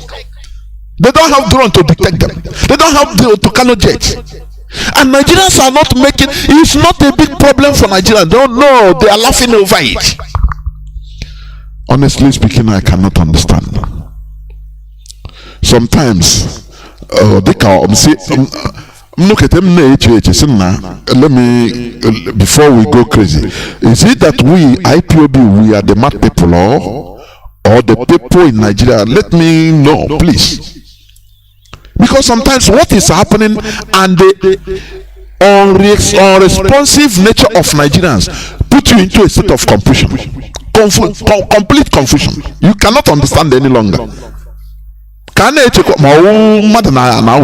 don't know. Is it not true? How can the so-called bandits, the Fulani terrorists, will be going on motorcycle, kidnapping 25 people kidnapped? You know how? Which means the people that came, they can be about 500. They could be going on motorbikes. Some motorbikes will be only one. One driver. Now all these kidnapped with cars, they will put them there, and Nigerian military didn't see them. All these things doesn't concern Nigerians. It doesn't concern them. You will see them being in a very useless place, listening to comedy, listening to laughter. Night of 1,000 laugh. Sometimes I become whether disillusioned because of the irresponsive nature of Nigerians. I started being confused, saying, why are people not even talking about it on this? Why are people not reacting? Why? This thing is happening. They kidnapped 25 worshippers in a church. Christian Association of Nigeria didn't shout to come up and say, all this everybody come on the street from Katsina to Bayelsa, from west to east. Everybody, we are Christians, rise up so that we protest for this thing. No, they will not do it. When you talk, they will come to Radio Biafra to defend Jesus. That is how bad it is. They cannot defend humanity. All they will defend is something that is not seen. This is why I hate them. I hate that thing. That foreign ideology. I cannot. The way it is on me, I hate it. I don't hide it, because it makes people stupid. It makes people they don't respect life. Instead, they respect something that is unseen, that they don't know. This thing that happened whether yesterday, what about today? The whole churches that got savvy, because this is digital era. News spread by WhatsApp, social media, everything. People there must have called, everywhere in the zoo. Everybody must have known. The churches, the GOs must have known. Why not from church you march out and say, look, we no go agree. These our brothers, they are Christian brothers in Katsina, should be released. Nigerian army should be put into action. Why 25 worshippers? No, all they do is go and they thank Jesus for making it possible that it is not them, that it is those in Katsina. That Jesus, you see, they use it to preach. That you see, if you buy as long as you are a bona fide member here in my church, all these bad things will never happen to you in Jesus' name. And they say amen. So those people, they are sacrificed no more. It will happen to you one day. You will die miserable death. The way you people, you confuse people. That is why I hate them. They are weapons of mass destruction is what all these pastors and reverend fathers, what they have the podium to talk to people, to open the people's eyes. They have the congregation in order to make things happen. When something happen like this, they should gather. That time we will praise them. They should gather, tell their congregants, say, no, today there is no service. On the street, everybody, from Lagos to Kanu, to Kaduna, to Rivers, to Bayelsa, Imo, Calabar, everywhere, Christians, oh yeah, rise up. No, we no go agree. Our comrades, our fellow Christians that we abducted in Katsina. What is Nigerian government doing? Before God and man, if they do it, that day, Nigeria will hurt, and Nigeria government will be forced to do something. That terrorist government, but they will not do it. Instead, they will be looking for where they criticize Christianity. That is all they will be looking for. Yeah, my Jesus.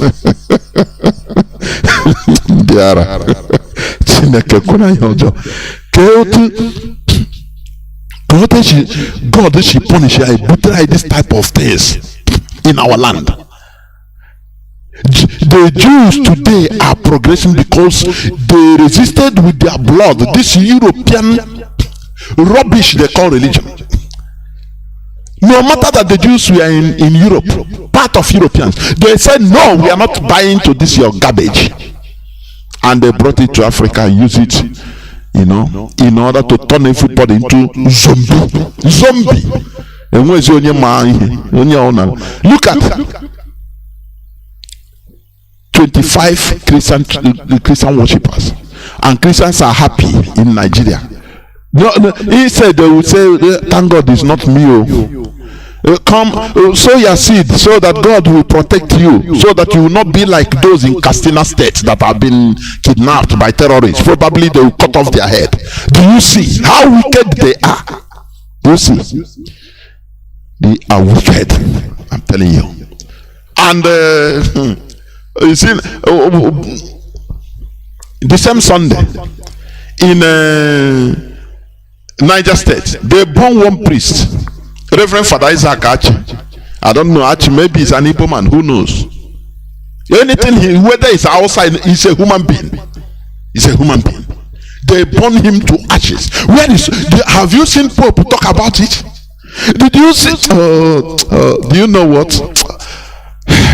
I wrote it one time. I said the best thing is for every Nigerian, even let me say every Biafran, to renounce, mass renunciation of Christianity as a protest. Say no. Mass renunciation of Christianity. That is what fit, because your life don't matter anyway. How can your life matter to Pope? When to yourselves life doesn't matter. If Nigerian Christians start making noise about what is happening, now others will come up. I could remember when one time Mazi, one of us, Mazi Isaiah, I think he said something. He said, do you know that Nigerian Christian leaders, they used to discuss on conference with is it Irish Christians also? They asked them, what we are hearing, do you people need help? So they said, no, everything is okay in Nigeria, don't worry. It's not no, we are not suffering anything, don't worry.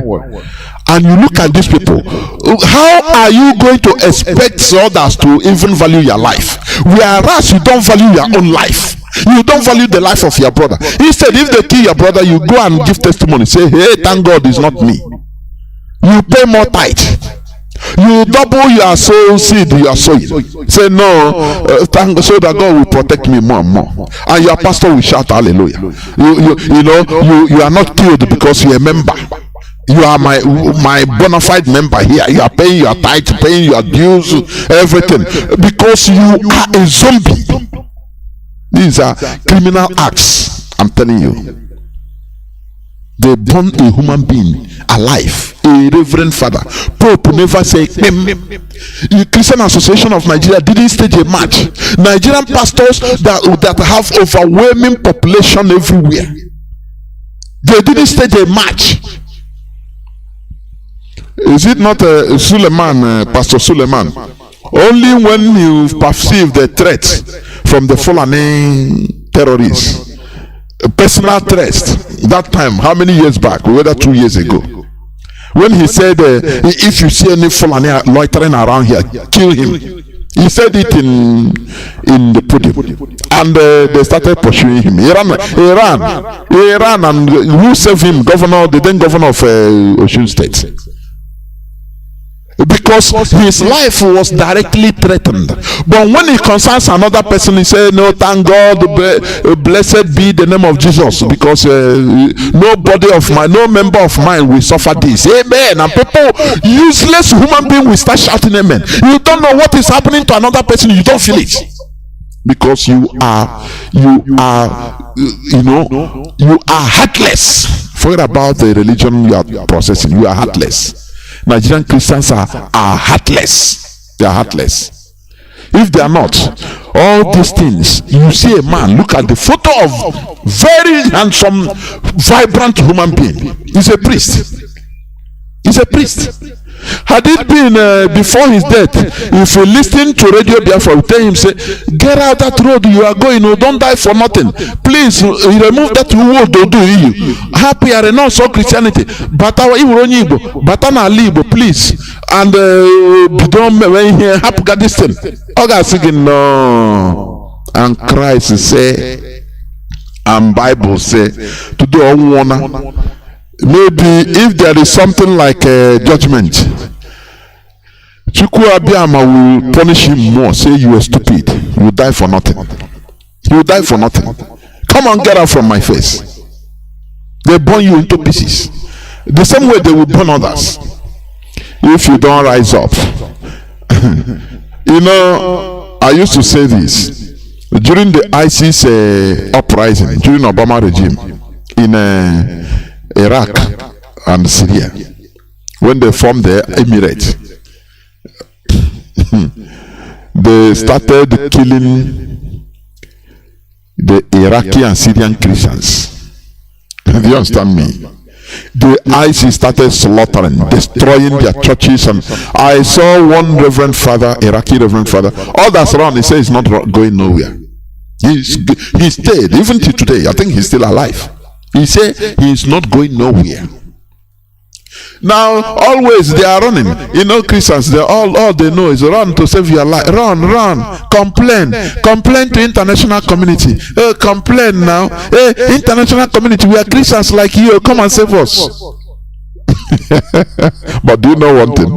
Until they took courage and organized themselves into formations, give themselves military trainings, now get guns like the terrorists, they started fighting back. That is when they get respect. That is even when you see individuals from different countries coming to help them, because they organize themselves. But in Nigeria, nothing.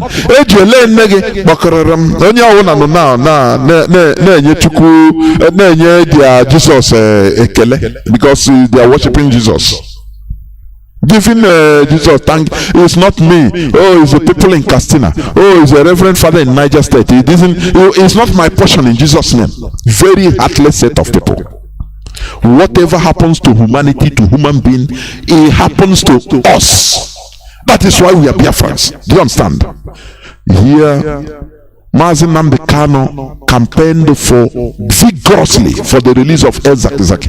Every of his broadcasts. Because we are human beings. But these people, they will use what happened. These so-called heartless Christians, they will use what happened to another person in order to give thanks to Jesus. That is not me. Oh, thank Jesus, I'm alive. It's not me. Very selfish. All these things is what we are removing in our land. Selfishness. What happens to somebody should be, you should fight. Don't allow it to happen to you. You should fight for it. The Reverend Father have been born to. Do you know the agony of somebody dying by being burnt alive? Just imagine the agony. But you are thanking Jesus because it's not you. And you will come to talk rubbish that Radio Biafra is criticizing. Radio Biafra is doing this. You are still heartless till today. There is no need. Look at very, very vibrant man that should be alive. People kidnapped. You don't know how many families. How many families are in agony, in terrorist hand today. You don't bring even Nigerian Christians out on the street. And after you, the same way you don't care for others, one day will happen to you, others will not care for you. When we talk it, people say, also divide our into pieces. Sometimes I say, what do we gain from this? What? We gain only division, destruction, every battle we gain. That is what we inherit. But we are coming. This is where I'm going to stop. And we go on few minutes break, so that when I come back, our lines will be open, so that you call and express yourself or give your view about the generality of the issues discussed. Please do not go away. I'll be right back. Don't go away.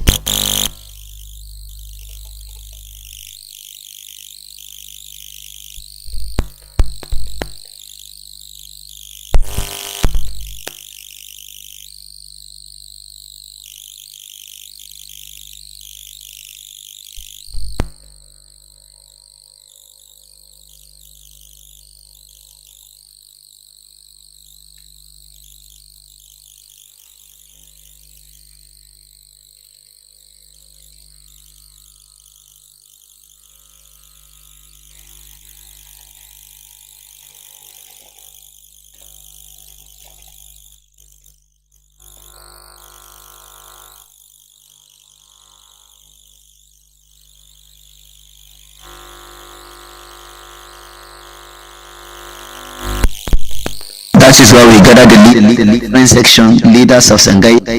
It is history that will repeat itself when you come to winning election by the grace of the Almighty Allah. And now we are in democracy, so there is nothing like suspending election. Dr. Abdul Muttalib Muhammad is the leader of the Muslim Leaders Union of the Northern and Southern region. He explained the purpose of holding the conference. Our intention is that we are Muslims and Muslim preachers. That is why we gather the leaders of different sections, leaders of Sangaya, leaders of Zari, and all others in order to sensitize people about this agenda we have in view. That is ensuring that we choose a Muslim and a Muslim, what we call the Muslim ticket. The union we invited are about 75 in number, especially the Izala Union from Kaduna, Izala Union from Jos, Salafia, Kadaria, Tiljaniya, GTI, Imwan, Form 1, and women in Dawa, together with our Yoruba Muslim brethren that are here, our Igbo Muslim brethren with the union of all Imams of Kanu state. We rally round all the unions so that we can have good platform to pass this message. What we show the leaders is that it is not a matter of we are coming to build road and infrastructure for you or the promise of giving you position. What we are talking about is who will establish the dignity of Islam and also uphold the respect of our religion. This candidate support our religion. For that reason we are with him. When anyone dishonor our religion, we will tell the people that we are not with him. But the major issue we want to tell people is that a Muslim, no matter where he is better than an infidel. And when you join two Muslims, they will give you the victory that one Muslim cannot give you. This is why we have been sensitizing the people to understand that the Muslim ticket is very serious and it's a jihad to us as leaders. The leader of Izala Union of Kanu region, Sheikh Abdullah Saleh, Pakistan, said this.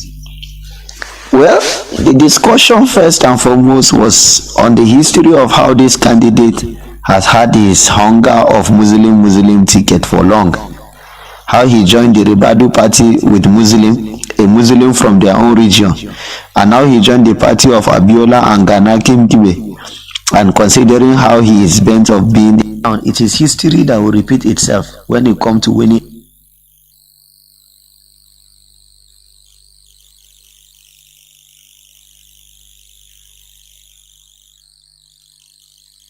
Give all of you any credit. You are working hard, you are sweating now. We want you to sweat well for this party until you deliver victory. Until Bola Tinubu became the president of the Federal Republic of Nigeria. Yes, sir. We will not give you but a slight clap or a soaked slice of bread.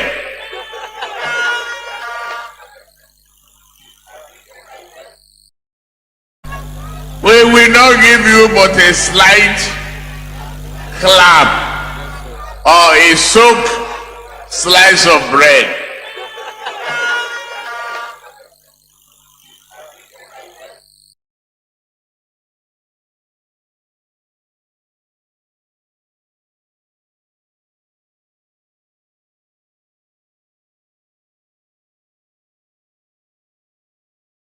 Knowing, where you know everything. but by then your brains are not working correctly. Then if you drink some more, you become all powerful, where you think you can do everything, though you can hardly stand on one leg. The last state is when you become invisible. This is when you can help yourself to a bathroom on the middle of the road and you think no one is seeing you. It's an illusion of the mind. And the African continent right now is a recovering addict of colonial drunkenness, where sometimes Africans pretend like they are all-knowing. So the most educated amongst us are the most stupid amongst us. Because in the midst of their knowledge... Did you say that? Yes, the most educated amongst us are the most stupid amongst us. Because they know everything about the other, except about themselves. They know exactly where William Shakespeare was born, where Bismarck lived, the wars of the Bolsheviks. They know they can quote poems and etc. They know everything about photosynthesis and what, but they know nothing about themselves, their own land, their own history, their own resources, and how to convert that knowledge into power, into technologies, into economy. So it's a recovering addiction from education, addiction from religion. Because had we been colonized by the Chinese, right now we would have been Buddhists and worshipping Brahmans. Those who were captured by the Muslims are Muslims. We were captured by the British. We say we are Christian. But point of correction, if we were captured by the Muslims, what would we have been right now? Look at the Boko Haram, look at the Biafra kingdom in Nigeria. Look at Tanzania, look at Kenya, parts of Mozambique, where Islam arrived earlier. So we understand that religious capturing, religious colonialism comes with a political glove in it. So what type of Africa are we living in? We're living in an Africa that is economically intoxicated with colonial and neo-colonialism and all its facets. We're living in an Africa that is politically constipated with constitutionalism of a barbaric nation. Right now, did you hear the elections in Britain where King Charles is going to become the king? How many people voted? Did you hear the ballot being cast out? So they are there running their monarchs and their kingdoms in order. And they come here and they tell us fair and free elections. When are you going to have your free and fair elections? So they have their monarchical system. Because through the monarch system, you're able to have a custody of culture. Chinua Achebe, the center in Africa, is no longer holding. We're dealing with an Africa that is constipated with colonial medication and medical issues. How to heal, how to treat, etc. And Africans are excluded from that environment. Our own medicines are deemed as barbaric, as African traditional medicine. What's so traditional about African medicine? Is this not British traditional medicine? Which part are they missing here? Both of them are traditional. So you're looking at economic slavery, political slavery, academic slavery, agricultural slavery. Look at your plate of food every evening and you can see how much colonialism is in that plate. Look at your clothes. You can see the amount of colonialism that is in that space. Look at your entertainment. How much have we been colonized? Ultimately, when it comes to culture and spirituality, the Africa we live in right now, it is a nameless body of people who are migrating away from themselves into another culture. And the other culture is not migrating towards us to meet us halfway. The African is losing everything that he is, because he thinks the utopia of success is embedded in the colonial message. Listen to me very carefully, young man. A man who abuses another man, a man who abuses a woman, does not have a right of telling that woman how to mourn, how to cry, and how to clean up her wounds. Just get out of my face. Allow me to be around the people that love me and let me recover from myself. But look at the confusion of Africans.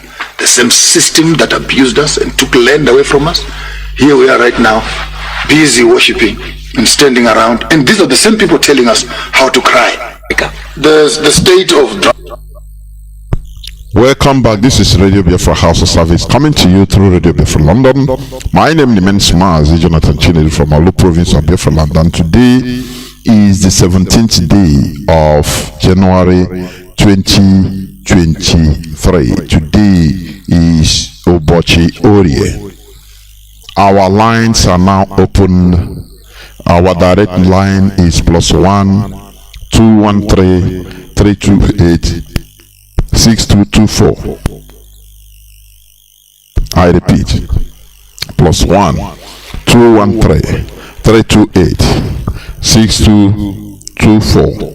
Our WhatsApp and Signal line is +61 405-142-547. I repeat, +61 405-142-547. I have callers already. Caller on Signal, what do you call it? WhatsApp. Welcome to the program. Can you hear me? Call on WhatsApp. I can hear you, my beloved brother, Mazi Jonathan Chinedu. There were Mazi. I remember Mazi Mulemalugo. I'm calling from United Arab Emirates. My good people of Biafra, all over the world, I greet you all, the lover of freedom, especially all of you who fight to make sure that we achieve our beloved nation, Biafra, which is the only hope we have on earth to live as a human being. I say, may Chukwuka continue to keep all of you wherever you are. Mazi Jonathan Chinedu, to be honest with you, I'm very happy to stay alive, hear the truth being said in the midst of black people, that white people use their strategy to destroy the brain of black man in the name of religion and the politics, systematic politics they bring into Africa, especially in that dungeon, in that hell called Nigeria. Mazi Jonathan Chinedu, I'm very, very happy to stay alive, hear the truth be saying in the midst of black people. Because no need to be running around the bush. The truth must be saying, because we don't know the day that death will take us out of this earth. So that those who remain that very time will be remember that the truth about the problem of black people has been saying. And then what is that truth about what white people use to slave black people mentally is Christianity. That weapon called Christianity is the weapon that white people use to slave black people in this modern age. That Christianity is the reason why black people can never reason as a human being. Christianity is full of division, full of hatred, full of selfish. When calamity happens to their neighbor, they will be praising their so-called Jesus. Thank Jesus, so it didn't happen to me. Then the next day, it will happen to that very person. And another person will say, thank Jesus, so it didn't happen to me. That is the worst life. Life of selfish. That is what this abominable religion that white people bring to us contain. Division, hatred, and the selfish. And then let me tell you, Mazi Jonathan Chinedu, and then my good people that are hearing my voice tonight. This is the one of the weapons that is delaying us in this struggle. Let me tell you people the truth. This is one of the weapons that is delaying us. This is one of the weapons. Because the kind of mentality that they have entered into the brain or into the skull of our people today by this weapon called Christianity have made our people to be not using like a woman. And let me tell you, my good people of Biafra, my beloved brother Jonathan Chinedu, If we didn't restore the brain of our people back to be starting to be reasoning like a human being, if we virtually restore Biafra with this kind of mentality, let me tell you people the truth, the bitter truth. We will have a nation that will be worse than that ideological republic that we are running out of it. That we are trying to liberate ourselves. Biafra will be worse than Nigeria if we take this mentality of Christianity and enter into Biafra nation. My people, Christianity is a modern slavery. It's a modern slavery. Nothing concerns Chukwu and the Jesus. Nothing concerns Chukwu and the Jesus.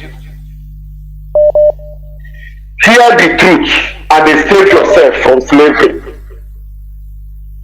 Hear the truth and save yourself from slavery. There is no way we preach freedom without the freedom of mental slavery that white people use to slave us with this abominable religion called Christianity that has never bring any good thing to Africa, that has never bring anything to Biafra land. Rather, they are there using people to make money. They are there using your people, promise you people fake hope that is not in existence. Bringing every year to year, they will be still in that business center called church hall, promising you people, this year shall be your year, you shall have this, you shall do this, you shall do that. After Satan, you still remain poor and wretched. But you black people, you never ask yourself a question. Why you people are worshiping this rubbish, this audio God you call Jesus, and nothing good that have happened to Africa, nothing good that have happened to Nigeria. Rather, Fulani terrorists are being killing you people on daily basis, and that your so-called Jesus never saved you. If you enter inside the church and they kill you people, but Jesus is no way to be found to save you people. We must tell you people the truth, because we don't know the day that death will take us away. But you remember that we told you people the truth. You black fools are trying to defend what you don't know how it came into. Do you know that our forefathers was fought under gunpoint, under killing, under bloodshed, forced them to make sure that they believe in this rubbish?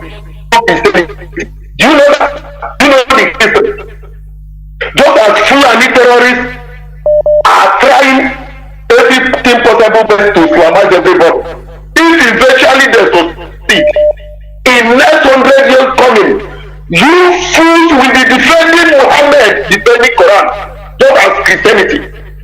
Christianity is a very big weapon that white people use to destroy black Africa. And this systematic of this evil government. That is why we are fighting to be free and have a good government will take care of everybody. Mazi Jonathan, may to go and keep you and keep Madam Miriam and keep all IPOB media warriors, keep DSM and keep Jeru IPOB and keep our leader. We must do everything possible to restore our people bread back, Mazi Jonathan. Mazi. Thank you very much. What we are doing, we fight for humanity, and that is what we are pushing ourselves. People listening to us, fighting for humanity. You don't need to segregate. Oh, this one is not among me. It's not. Mazi Nnamdi Kanu showed a very big example. Inside the Kuje prison, he hired lawyers for even Hausa or Fulani suspected Boko Haram that were there for years. What matters is the injustice. If they are sentenced to prison, no problem, or convicted, no problem. But being there without no lawyer, no pledge, nothing, their parents, you understand the pain, the agony they are passing, and their parents. Our leader fought. What we are fighting is for humanity, not people that feel that as it never happened to me, they go and do sacrifice. That, oh, thank God, thank Jesus, it didn't happen to me. It's a very, very heartless behavior. That is what we are against, the character. Caller on signal, please hold on. Let me pick this call on direct line. Caller on direct line, can you hear me? Caller on direct line, can you hear me? Please go on.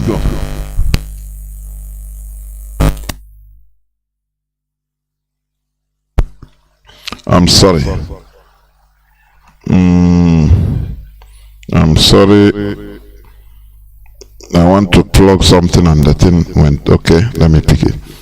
Caller on direct line, please go on. Can you hear me now?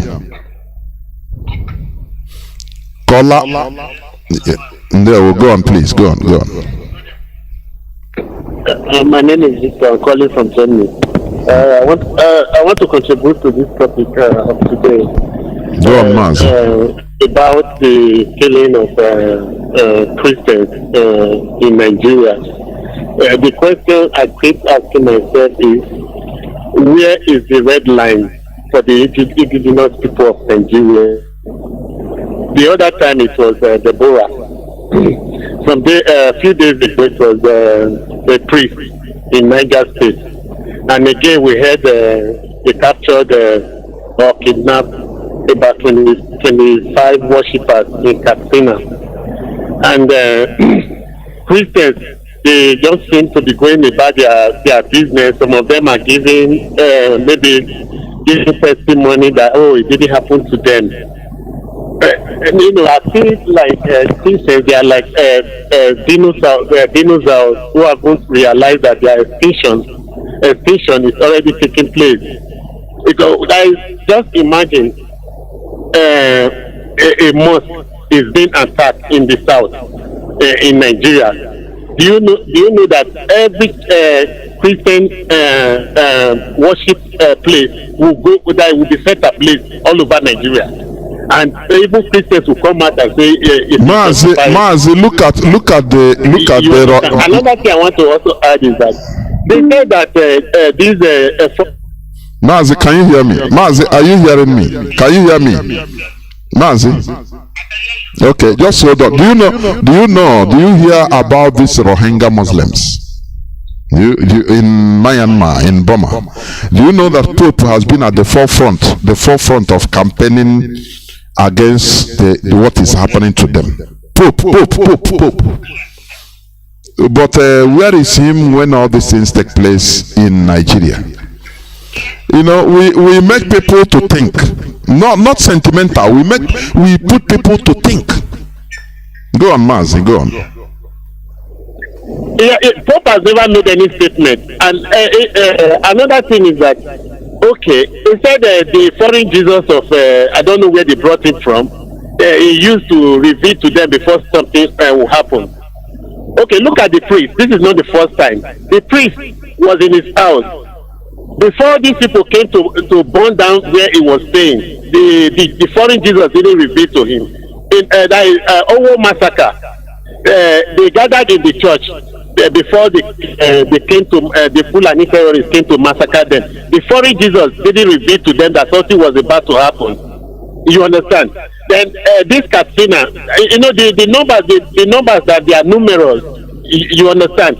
I remember in our own African tradition or African belief, our priests, before something will happen, they always see it beforehand, and then they will tell us this is something that is about to happen. This religion that they have forced us, our people into, and that our people are still following blindly without even having a second thought about it. That foreign god, it doesn't speak to you. You understand? And all these Christians, they are meant to believe that persecution is part of the Christian doctrine, that it is normal for Christians to be persecuted. How many Christians are being persecuted in America? How many Christians are being persecuted in Europe where we live in? You know, it is only in Nigeria that these people are meant to believe that, oh, this thing that is written in this thing, it is a divine cause that you are being persecuted. Even when you die, you go to heaven. Heaven that has never been proven. Nobody has been there. You understand? There's nobody that can verify heaven. You understand? That is what I keep asking. Who on earth has ever been to heaven? If there is anything like heaven, the white people will give it to other races. They will never give it to a black man. Never. I live with these people. I grew up here in Germany. You understand? I live my adulthood here and everything. I've never heard a German mention the name of God or the name of their foreign Jesus. You understand? That is to show to you that these people did what they gave you. They use it to blind those that are affected in Africa. After I came here, that is the first thing I learned, and then I realized, oh, I can no longer follow this religion that they gave us in Africa. That's when I see. You understand? So, and the what is really killing us is the inability for us to show remorse when something is not happening to us directly. Because all we always do is, we will see maybe 10 people traveling in a bus now. Nine, maybe the bus will have an accident and 9 of them will die. Only one that will survive will go to the church and give testimony. People will be shouting hallelujah. What kind of thing is that? The God that didn't save 9 people, that you people should be questioning that God, why didn't you save those 9 people? And you are now giving thanks and praise to that God for saving you alone. What type of God is that? You have the power to save 10 people. You didn't save 10 of them. You allowed 9 to the only one save, and then you are giving thanks.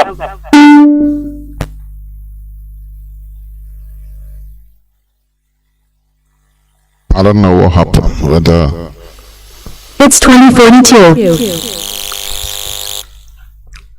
We must continue. We must continue.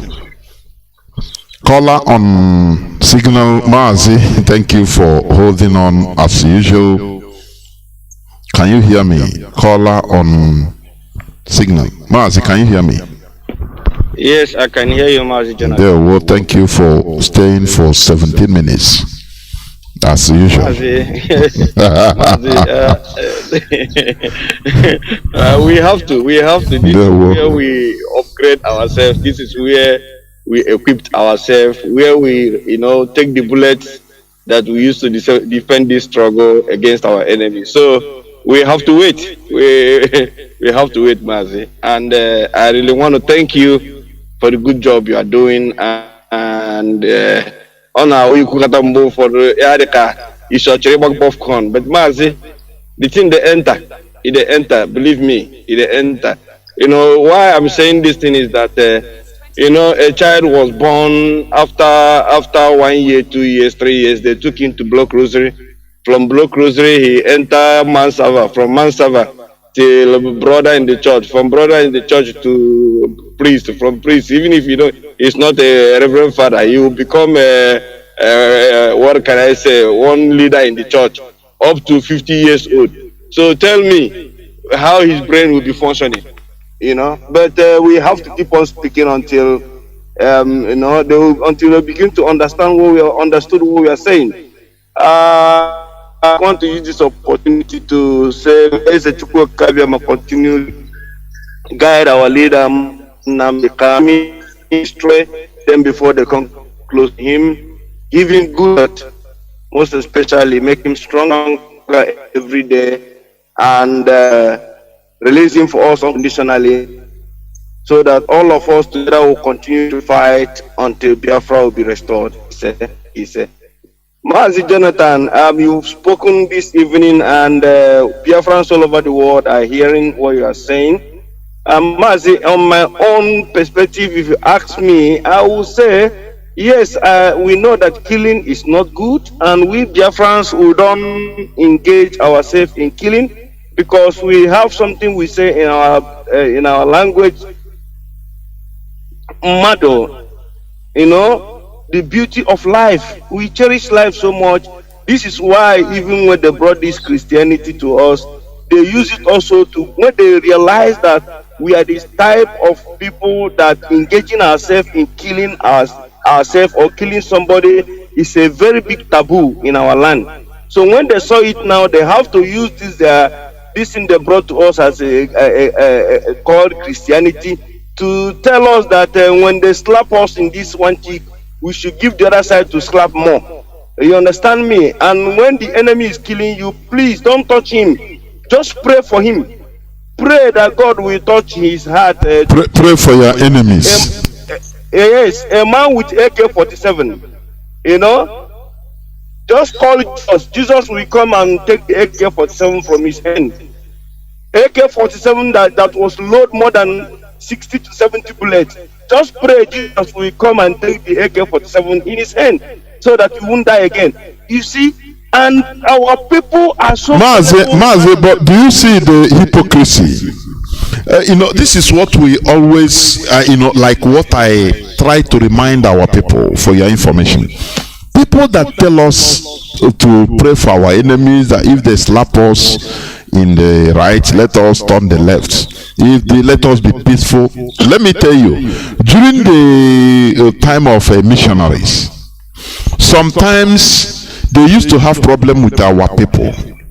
Our people can, maybe due to one provocation or the other, they can go and destroy one church during the time of the white people. Instead of these people to practice what they preach by saying, okay, we pray for you, now they will go and bring British military. They will come and ransack the whole village. That time they don't pray for their enemies, so called. They will go and bring physical military, Nigerian, the colonial military, to come look at them. They will go and burn down our villages, and our people will enter into bush. You see the hypocrisy. But when it comes to us, they say no, pray for their enemies. They made us stupid. Honestly, we are removing that stupidity from our head today. Mazi, go on, please.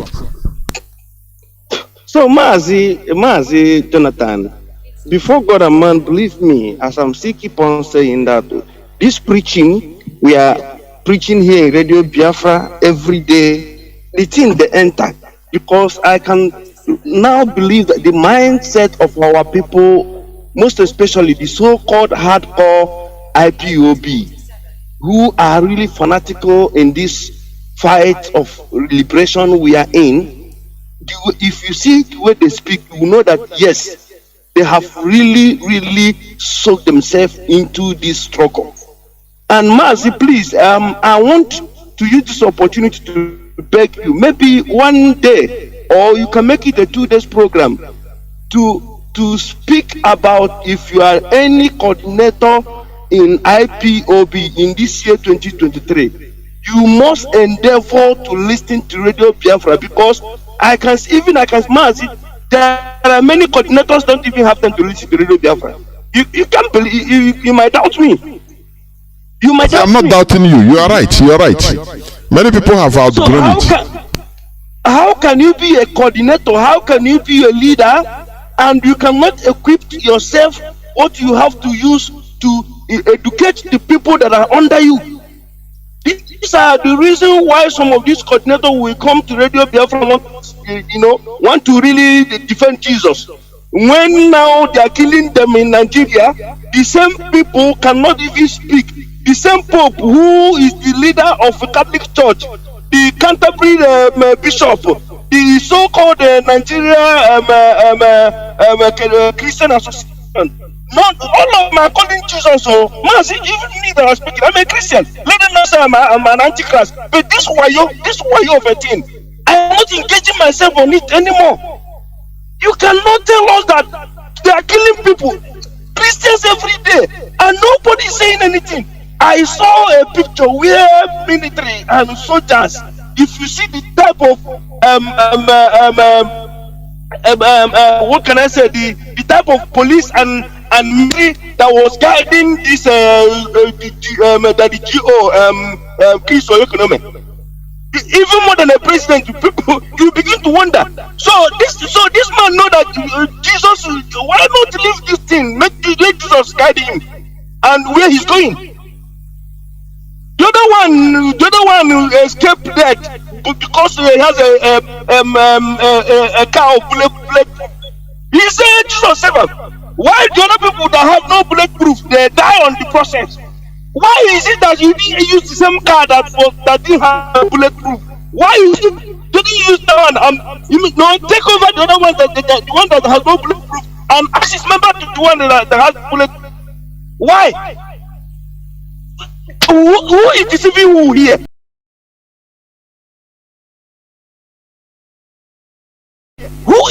Tell the people the truth. Nigerian pastors, GOs should tell their congregation to rise up and defend yourself. Rise up and come out of the street. If you don't do this thing, they will keep on killing you. Mazi, sometimes I feel, God, please allow the children of this so-called GO to see what people are, to pass through this thing, the so-called foolish Nigerian Christians are passing through. We cannot turn their left and right. Mazi Nnamdi said every week 6 billion is going out. One will go to Yoruba GOs, the other one will go to Canterbury, the other one will go to Italy, Vatican City, where Pope is sitting. And they are killing the people they brought religion to. They are not doing anything about it. Sometimes I ask myself, how can they even do something about it when the people that are killing are not reacting? Just as you said before, that the so-called GOs, when they have a meeting with these people, they will ask them, what can we do? They will say, no, leave everything is all right. As long as Jesus said, you begin to wonder, why are these people so wicked? These people are working hand to hand with the Nigerian government. They are working because you cannot tell me that your member will be killed, and you cannot tell the so-called congregation to come out of the streets. You are not asking them to go and kill anybody. Just come out of the streets all over Nigeria. If you're a Christian, come out. If you stay on the streets for 2-3 days, believe me, the whole world will rise up and begin to do something about this killing. But they cannot do it, Mazi. Every day somebody will come here to defend Jesus. The same Jesus you are defending, the people who came to Jesus cannot come and save us. Cannot come and save the same people they are killing. Which kind of Jesus is this one where they say they confuse us? Before they brought this Christianity, what was does it mean we know God? We answer Chinedu Chukuma, everything about our name is God Himself. And somebody who don't know God is coming to teach me about God. Even the Jesus they are calling, is it the real name? I don't know. People, Mazi, you see this thing we are in. We can't stop. If they like, let them go and hang transformer. If they like, let them go and jump to any nearest river on their side. If they are carrying sentiment and emotions, bringing it to what we are doing. Every coordinator in IPOB must kill emotion and sympathy in this thing we are doing. If you don't kill this thing, you can't come to Radio Biafra, and you cannot be able to listen to Radio Biafra. That's why you see some of them are running, because they can't withstand the pressure. They can't withstand the pressure that is coming here. Some of them have crossed that air. They can talk. If you're a coordinator and you're not coming here to equip yourself to wear the shield that you used to take care of your people that are under you, it's a shame to you as a coordinator. This 2023, we can't allow our enemies to come to us and destroy us anymore. As we are fighting them, we'll be watching any coordinator who is not doing the right thing. If you don't do the right thing, we will expose you. It doesn't matter whom you are. If we can deal with the people that are relative to Nnamdi, Kanu, then who are you? In this struggle, I am a one. We don't know, even my own brother, I will disown him if he talk rubbish about Biafra. Because people have died. Even me that I'm speaking, I lost my own brother in this Biafra war. I was a kid. They only just told me his story, and I saw his picture. The breadwinner in our home. Let Nigerian Christians, if they don't want to wake up, Mazi, see where I was not name in there, but maybe I'm going to beg a book to say her, maybe I know him. One of the daughter of the GO, or they kill one of the first son of the GO. Maybe they will realize that they should do something about this killing. Mad people everywhere. Mazi, thank you.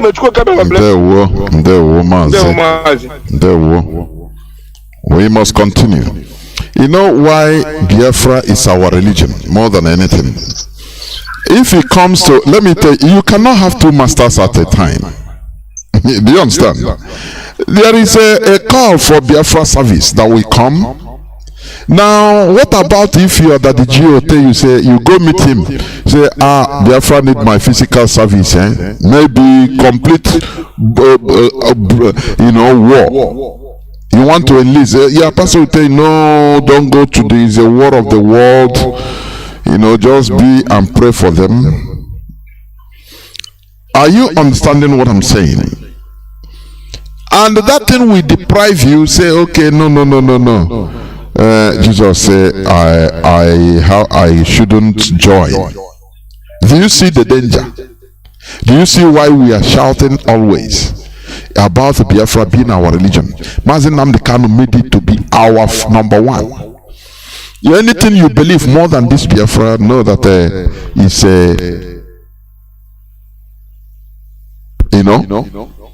it cannot work.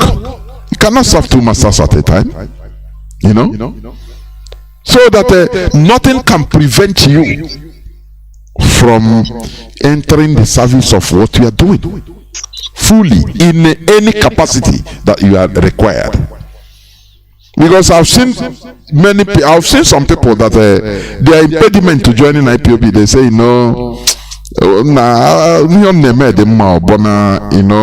due to my okukwem now, we are not allowed to join. I know let the person. You see the danger. Caller on WhatsApp, welcome to the program. Can you hear me? Call on WhatsApp. I can hear you. Good evening. Oh, sorry. Sorry. Okay, I will take you. I forgot to save. Go on. Call on. Okay. Just hold on. Just one.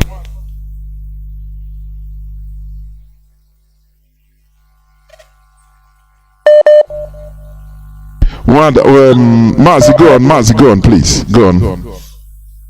Okay. My name is Kweme Okish. I'm calling from Anambra. Mazi, thank you for what you are doing for Biafrans worldwide. And I also pray for our leader, be his strength. Mazi, the program that you are doing concern religion. If possible, make it twice a week, so that it will sink more to the brain of our people. Though we are getting the message, but if possible, let it be twice a week, so that they can learn more about it.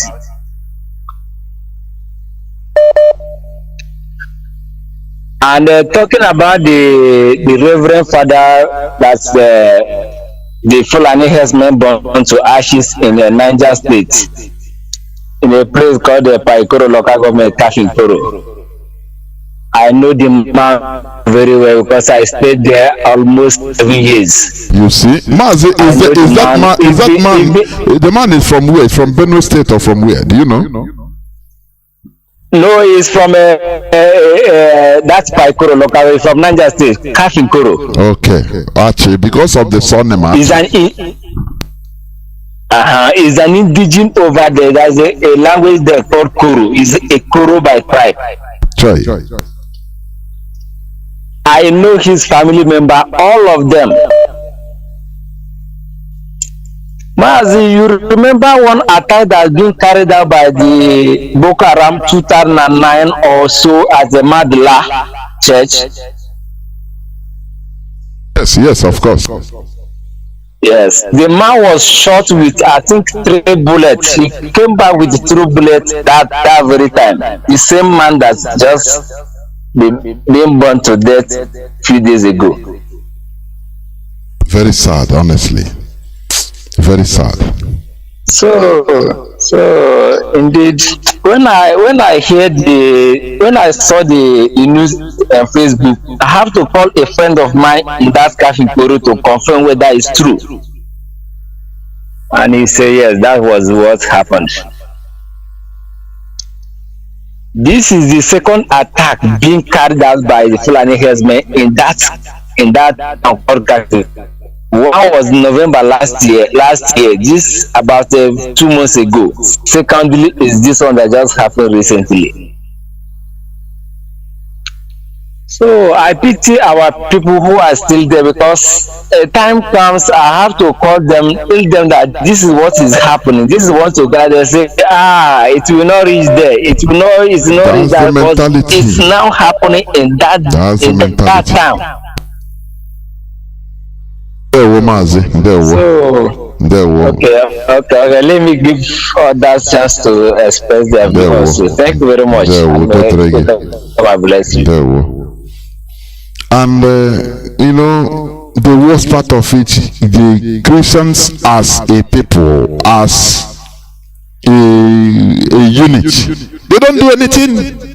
It will happen again and again and again. I could remember few years back, one reverend priest was slaughtered by Fulani headsmen in the farm in Enugu, the same Enugu, and the priests they protested. They were protesting, going to Ugwani, governor's house, Ugwani. I was thinking that when they read that, they will express their anger. They were given my microphone to talk, to address the public, address the government. The governor. They started thanking. I played the clip here, I think 2 years back, either 2020.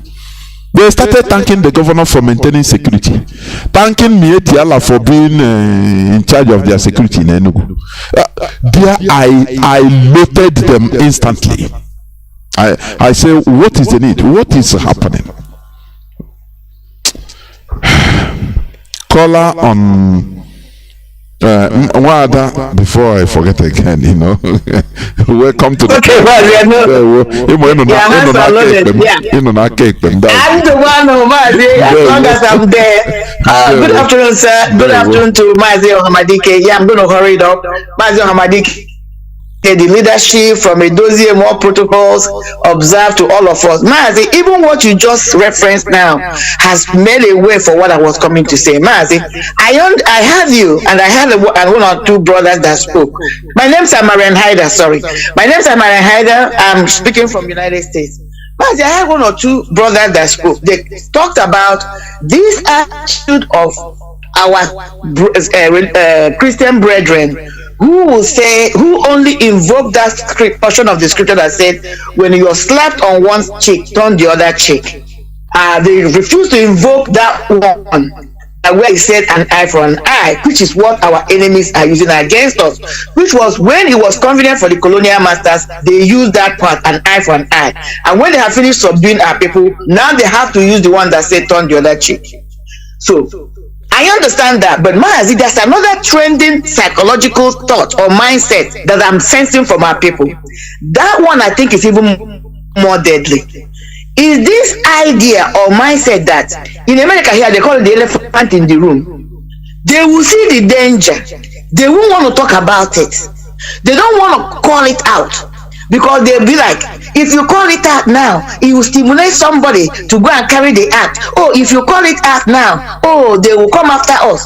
The point is that these people have made up their mind to eliminate you. Because the last time I checked, Nobody provoked them before they started this jihadist war they are carrying out. Nobody provoked them. Nobody has ever provoked them.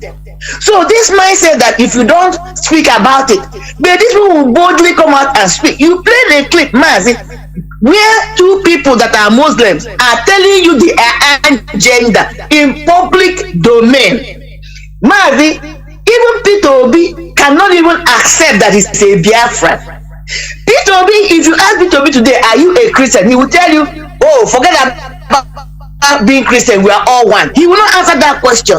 But the Hausa, the Fulanis, now teaming up with the Yorubas are telling you boldly, this is our own agenda. And we have even involved your own people as our own Igbo Muslim brothers. Nobody has said anything. Why am I making this argument? Because Mazi is not just our people in Biafra land. I started thinking after when this thought came to me. Something happened this morning that made me start thinking this way. Even in America where I am, Mazi, I don't know whether it's because of the trauma our people went through when the colonial masters had that contact with us. You know, all the stress they put to them, subjugated them, dehumanized them. I think that thing, Mazi, because we have not gone through a process of therapy to remove that PTSD, we are still carrying it, even those our sisters and brothers in America. Let me give you an example, Mazi. During the Obama regime, one young 17-year-old white American went to a church in Virginia, entered there during Sunday school, shot everybody from the pastor to everybody after staying there with them for some minutes. Mazi, when these the families of these people that were slaughtered were asked, you know what? They started singing Amazing Grace with Obama, talking about they have forgiven them. I want to tell you how the black Christians roll and how the white Christians roll, even in America today. It began to dawn to me that there's something that came out of colonization, the mental trauma we've been through. Mazi, I have lived in America here for almost 30, getting to 30 years. Mazi, I have been in American politics. I have played it. I have mingled. I have been to their churches, white church, black church. Mazi, do you know that it's difficult to find a church here where a black man is the priest and you have white people, especially the elderly ones, under it? They will never do it. If that church was existing and there was a white pastor, once the pastor dies or you transfer it to put a black man, all the white people there will leave. These are Christians, so now when you talk about racial profiling in America today, all the white people that are involved in it, whether it's KKK or Proud Boys, anything I'm saying, let people go and check it on the internet. I have lived there, I've mingled with the society deeply. Some of them are called Proud Boys, some are called KKK and all that. All of them see themselves as Christians. That's how they qualify themselves. These are the white Christians. But when it comes to the black Christian, they begin to tell you, slap me, I don't slap. So it's not just even our place. That is why a white, we're talking about, everybody wants to reference about Floyd. That is why it's like white police people are killing the blacks in the broad day street. We live here. And when you go and check the pedigree of that white man, he is a Christian. This is what is happening here. But the black person will be the one to beg. Now, let me conclude by saying this. Now, another thing I would like to bring in this discussion, because this thing, I said, why haven't I thought about this thing? This is what is going on here. Talking about how Christian or this religion called Christian can affect anybody in this movement. You have mentioned about when somebody can say, oh, God said me not to go and become, fight about earthly things. I agree, that's number one. But let me tell you the kicker, Mazi. Again, I was fortunate or opportune to work as a security guard in this country. I was armed. I was trained to be armed. I had a Virginia arm license to carry arms for 8 years. I was a security guard. Now, Mazi, when I went to my practical train, that is going to the range to shoot, before we went, the person that trained us made the statement, and this is what they do mostly. I don't know what their military, but I know in the security, they say, if you know that your religion is going to prohibit you from killing a criminal, please step away.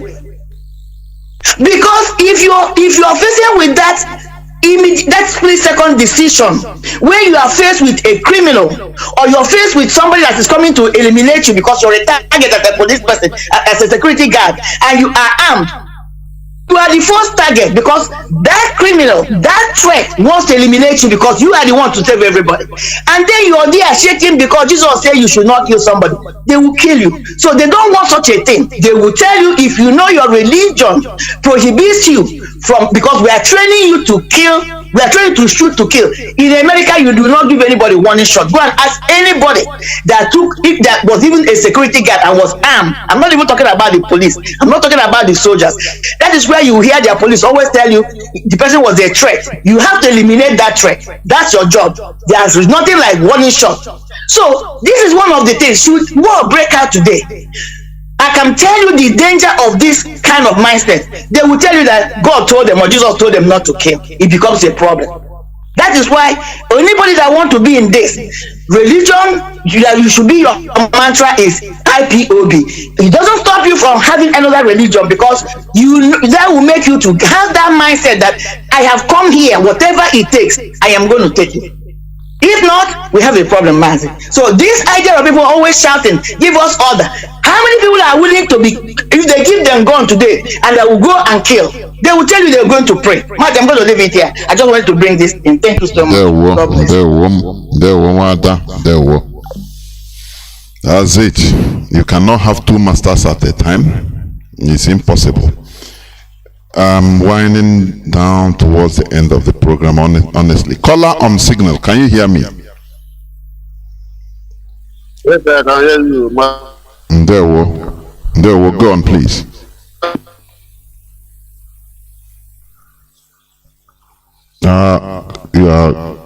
This thing is reconnecting.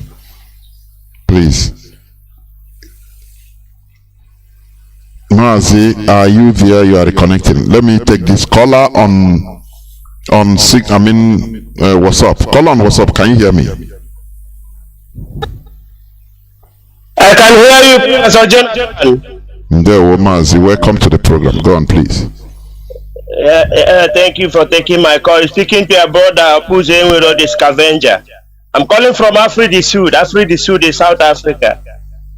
I greet my leader, Mazi Nnamdi Kanu, a prisoner of conscience. I greet Biafrans all over the world. IPOB members, I greet you and all radio listeners of Radio Biafra who listen to gospel of truth and where we worship, a citadel of knowledge and prosperity. Our leader, Mazi Nnamdi Kanu, set up to educate us.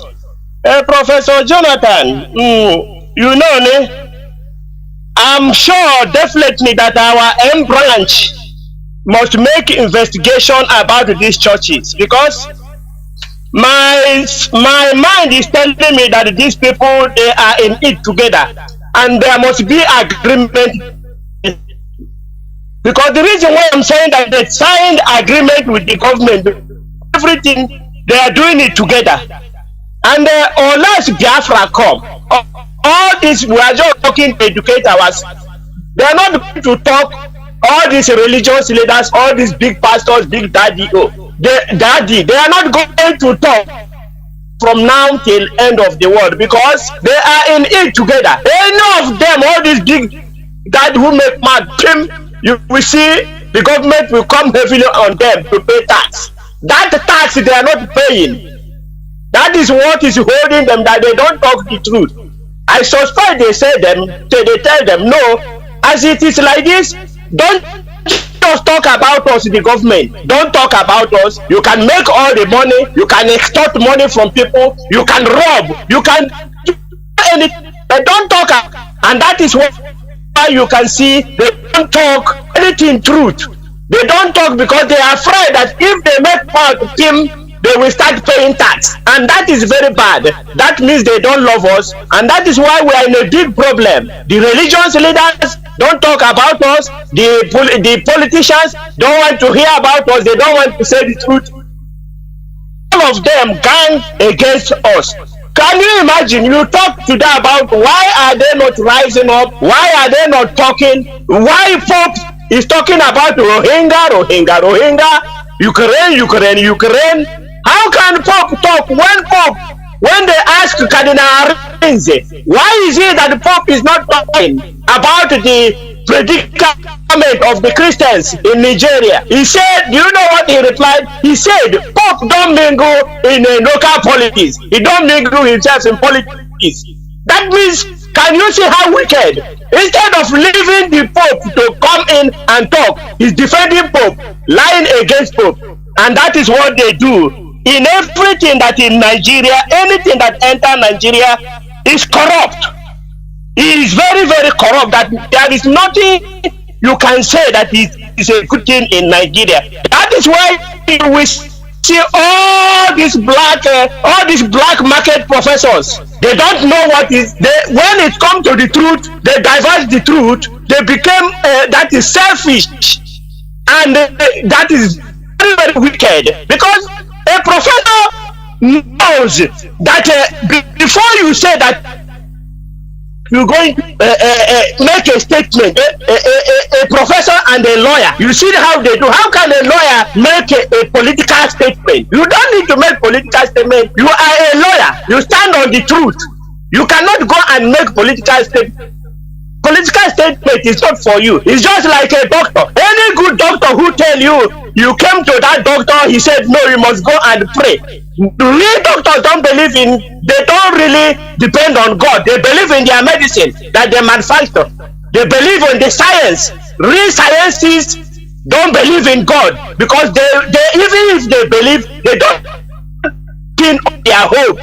They will have to try their own best before. So you cannot come and tell us so many things. You are a professor, you have been here, you come and make political statement, even you as a lawyer, and you have been with us, you know everything. What is the problem? Why are you talking about somebody that talk a Soludo? They should clap hand for Soludo for just making a statement. Is that why should you talk about that? Because you have already said that Mazi Nnamdi Kanu technically is in Kenya. Is Soludo in Kenya? How Soludo where you take Mazi Nnamdi Kanu to? You are talking of handing a whole lion to a guinea fowl to take care of. Who is Soludo to take care of our leader, indomitable leader, Mazi Nnamdi Kanu, a prisoner of conscience? You want to this dirty person, this akapo, this chameleon, to take care of our own leader, and that is why we want our brother Ejimako. Please, if you just check your weak point, if you have a weak point on making a statement or making a president, leave it. Jofo, remember, you are on the group. You are one of the lawyers representing us. Don't degrade us. Don't degrade us to somebody to put our leader in a condition of putting him in one room. What type of life is this when we have won the war? We have won the war. There is nothing they can do. All these they're running up and down. As long as our leader hold up, as our leader hold on and stand on his faith, and we the IPOB members and Biafrans stand on by his side, there is nothing they can do. They have to release our leader unconditional. Technically, you said, now why should you talk about leaving our Canada, please? This Mazi Nnamdi Kanu have cross border business issue. No, he is our leader, a leader of 17 million people. You can see that yes, he's your brother, but as you value him, so do we value him. Don't degrade us to come and talk about our leader sitting in one man's house. Tomorrow now you will hear. Even the one for Ebonyi State, the government, all of them will now be talking, because once you talk about Mazi Nnamdi Kanu, it's like when you talk about Jesus Christ. He says his name that they use now. All the people who want to make name is the name that they use now. Where we stand is release our leader Mazi Nnamdi Kanu. Christian of conscience, unconditional. Just release him unconditional. He's the one to choose whether he's going to be. By the way, you release Nnamdi Kanu. If you release Nnamdi Kanu, take him to a house. Is Nnamdi Kanu a street kid? Did he stay in the street? This is a king in his own palace. If he chooses to be in his palace, he goes to his palace. He chooses to go to his former place. Don't come here to tell us English. We know this what unconditional release means. We know what is discharged and acquitted. Thank you, Professor Jonathan, for taking my call. Biafrans, I love you. I feel the Lord. There we Caller on signal, you'll be the last caller. Please make it as brief as possible because I have another schedule. Please go on. Jonathan, Scavenger, my brother, you have said it all. Dada Chike does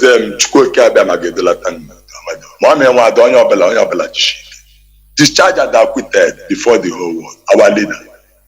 And if you know you are a Biafrans, make sure you study this message. From tomorrow, make sure anywhere you are, they are easy, they are religious leaders. Tell everybody, from tomorrow, let the governors is our leader for us. As simple as ABC. First Maccabees chapter 1 and First Maccabees chapter 2, from verse 1 to 10. Study it carefully. Let Jonathan study it carefully. Mommy wonder, every Biafran study it. Alexander the Great and the faithfulness of Matthias. Guerrilla warfare. That Alexander the Great in the church, invade, can't get them, can't get every come land there. Change every of our way of life. Today indeed will become a bookie. That every Biafran all over the world don't even have. This is the only plot that on this earth. That place you are is not your fatherland. What is our problem, Biafrans? Our leader sacrificed everything, offer, and the whole government made our leader offer, and we are offers. That impostor said that he's orphan and in theater, Malami that don't even know that we born Abuja down anymore from now. That is that. But it's told you for discharge and acquitted before the whole world is a lawyer. Take it up. Joe Biden is number one. No, my respect before your honor. You say my leader, Mazi Nnamdi Kanu, the leader of IPOB, the leader of Biafrans. All conditionalities. One powers, United Nations. All see any woman on this earth that just Nnamdi Kanu to protect. Wait, you see this one? Any violence for IPOB? You see it gone on our head. And no nation. My name is Okechukwu and I'm from Umuowa, Olu province, Biafra land. And they come from Aba province. Biafra land. Nonsense. Then I think it doesn't matter. Okay, because we can follow the week upon the Nnamdi Kanu, but wow. She tells you, there we are ballet. Okay, see, as a solution to Peter, be above Taragwan. That hag the Hinulo ha. Biafra, anywhere you are in Biafra land, Lagos, everywhere on this earth. My death is easy. My death is interested. Father back and take note. You say Malami and the job and that is impostor. Nobody will say we catch them. Impostor the president of Nigeria. It cannot happen. Father back and take note. Pastor Imane, take note. Adeboye, take note. Take note. The Jonathan letter will go for. That the church can say let it do. Maneke, Manori, Manafo. Mananko. Yeah. Oje. Amena lomu chukwu kama magatere. Oh. There we. The Jonathan. There we. Come. All Biafrans. Oh, hey Biafran. There we. This is where I'm no more taking any call, please. Biafrans and lovers of freedom. Is with utmost love. Honestly, the love we have for ourselves, for our people, because we know that the situation we are in is a bad situation.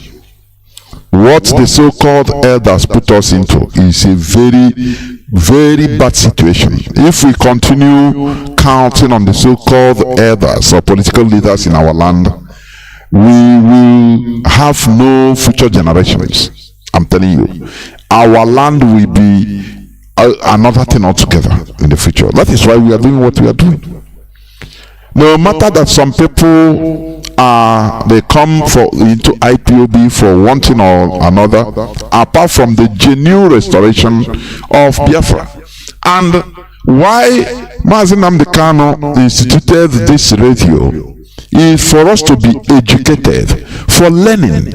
It's a citadel of learning, so that we start thinking in another way around, so that we will restore a country that will be easy for us to manage, for advancement, for development, not a place where different ideologies, or what do you call it, different interests will overshadow our collective interests. No.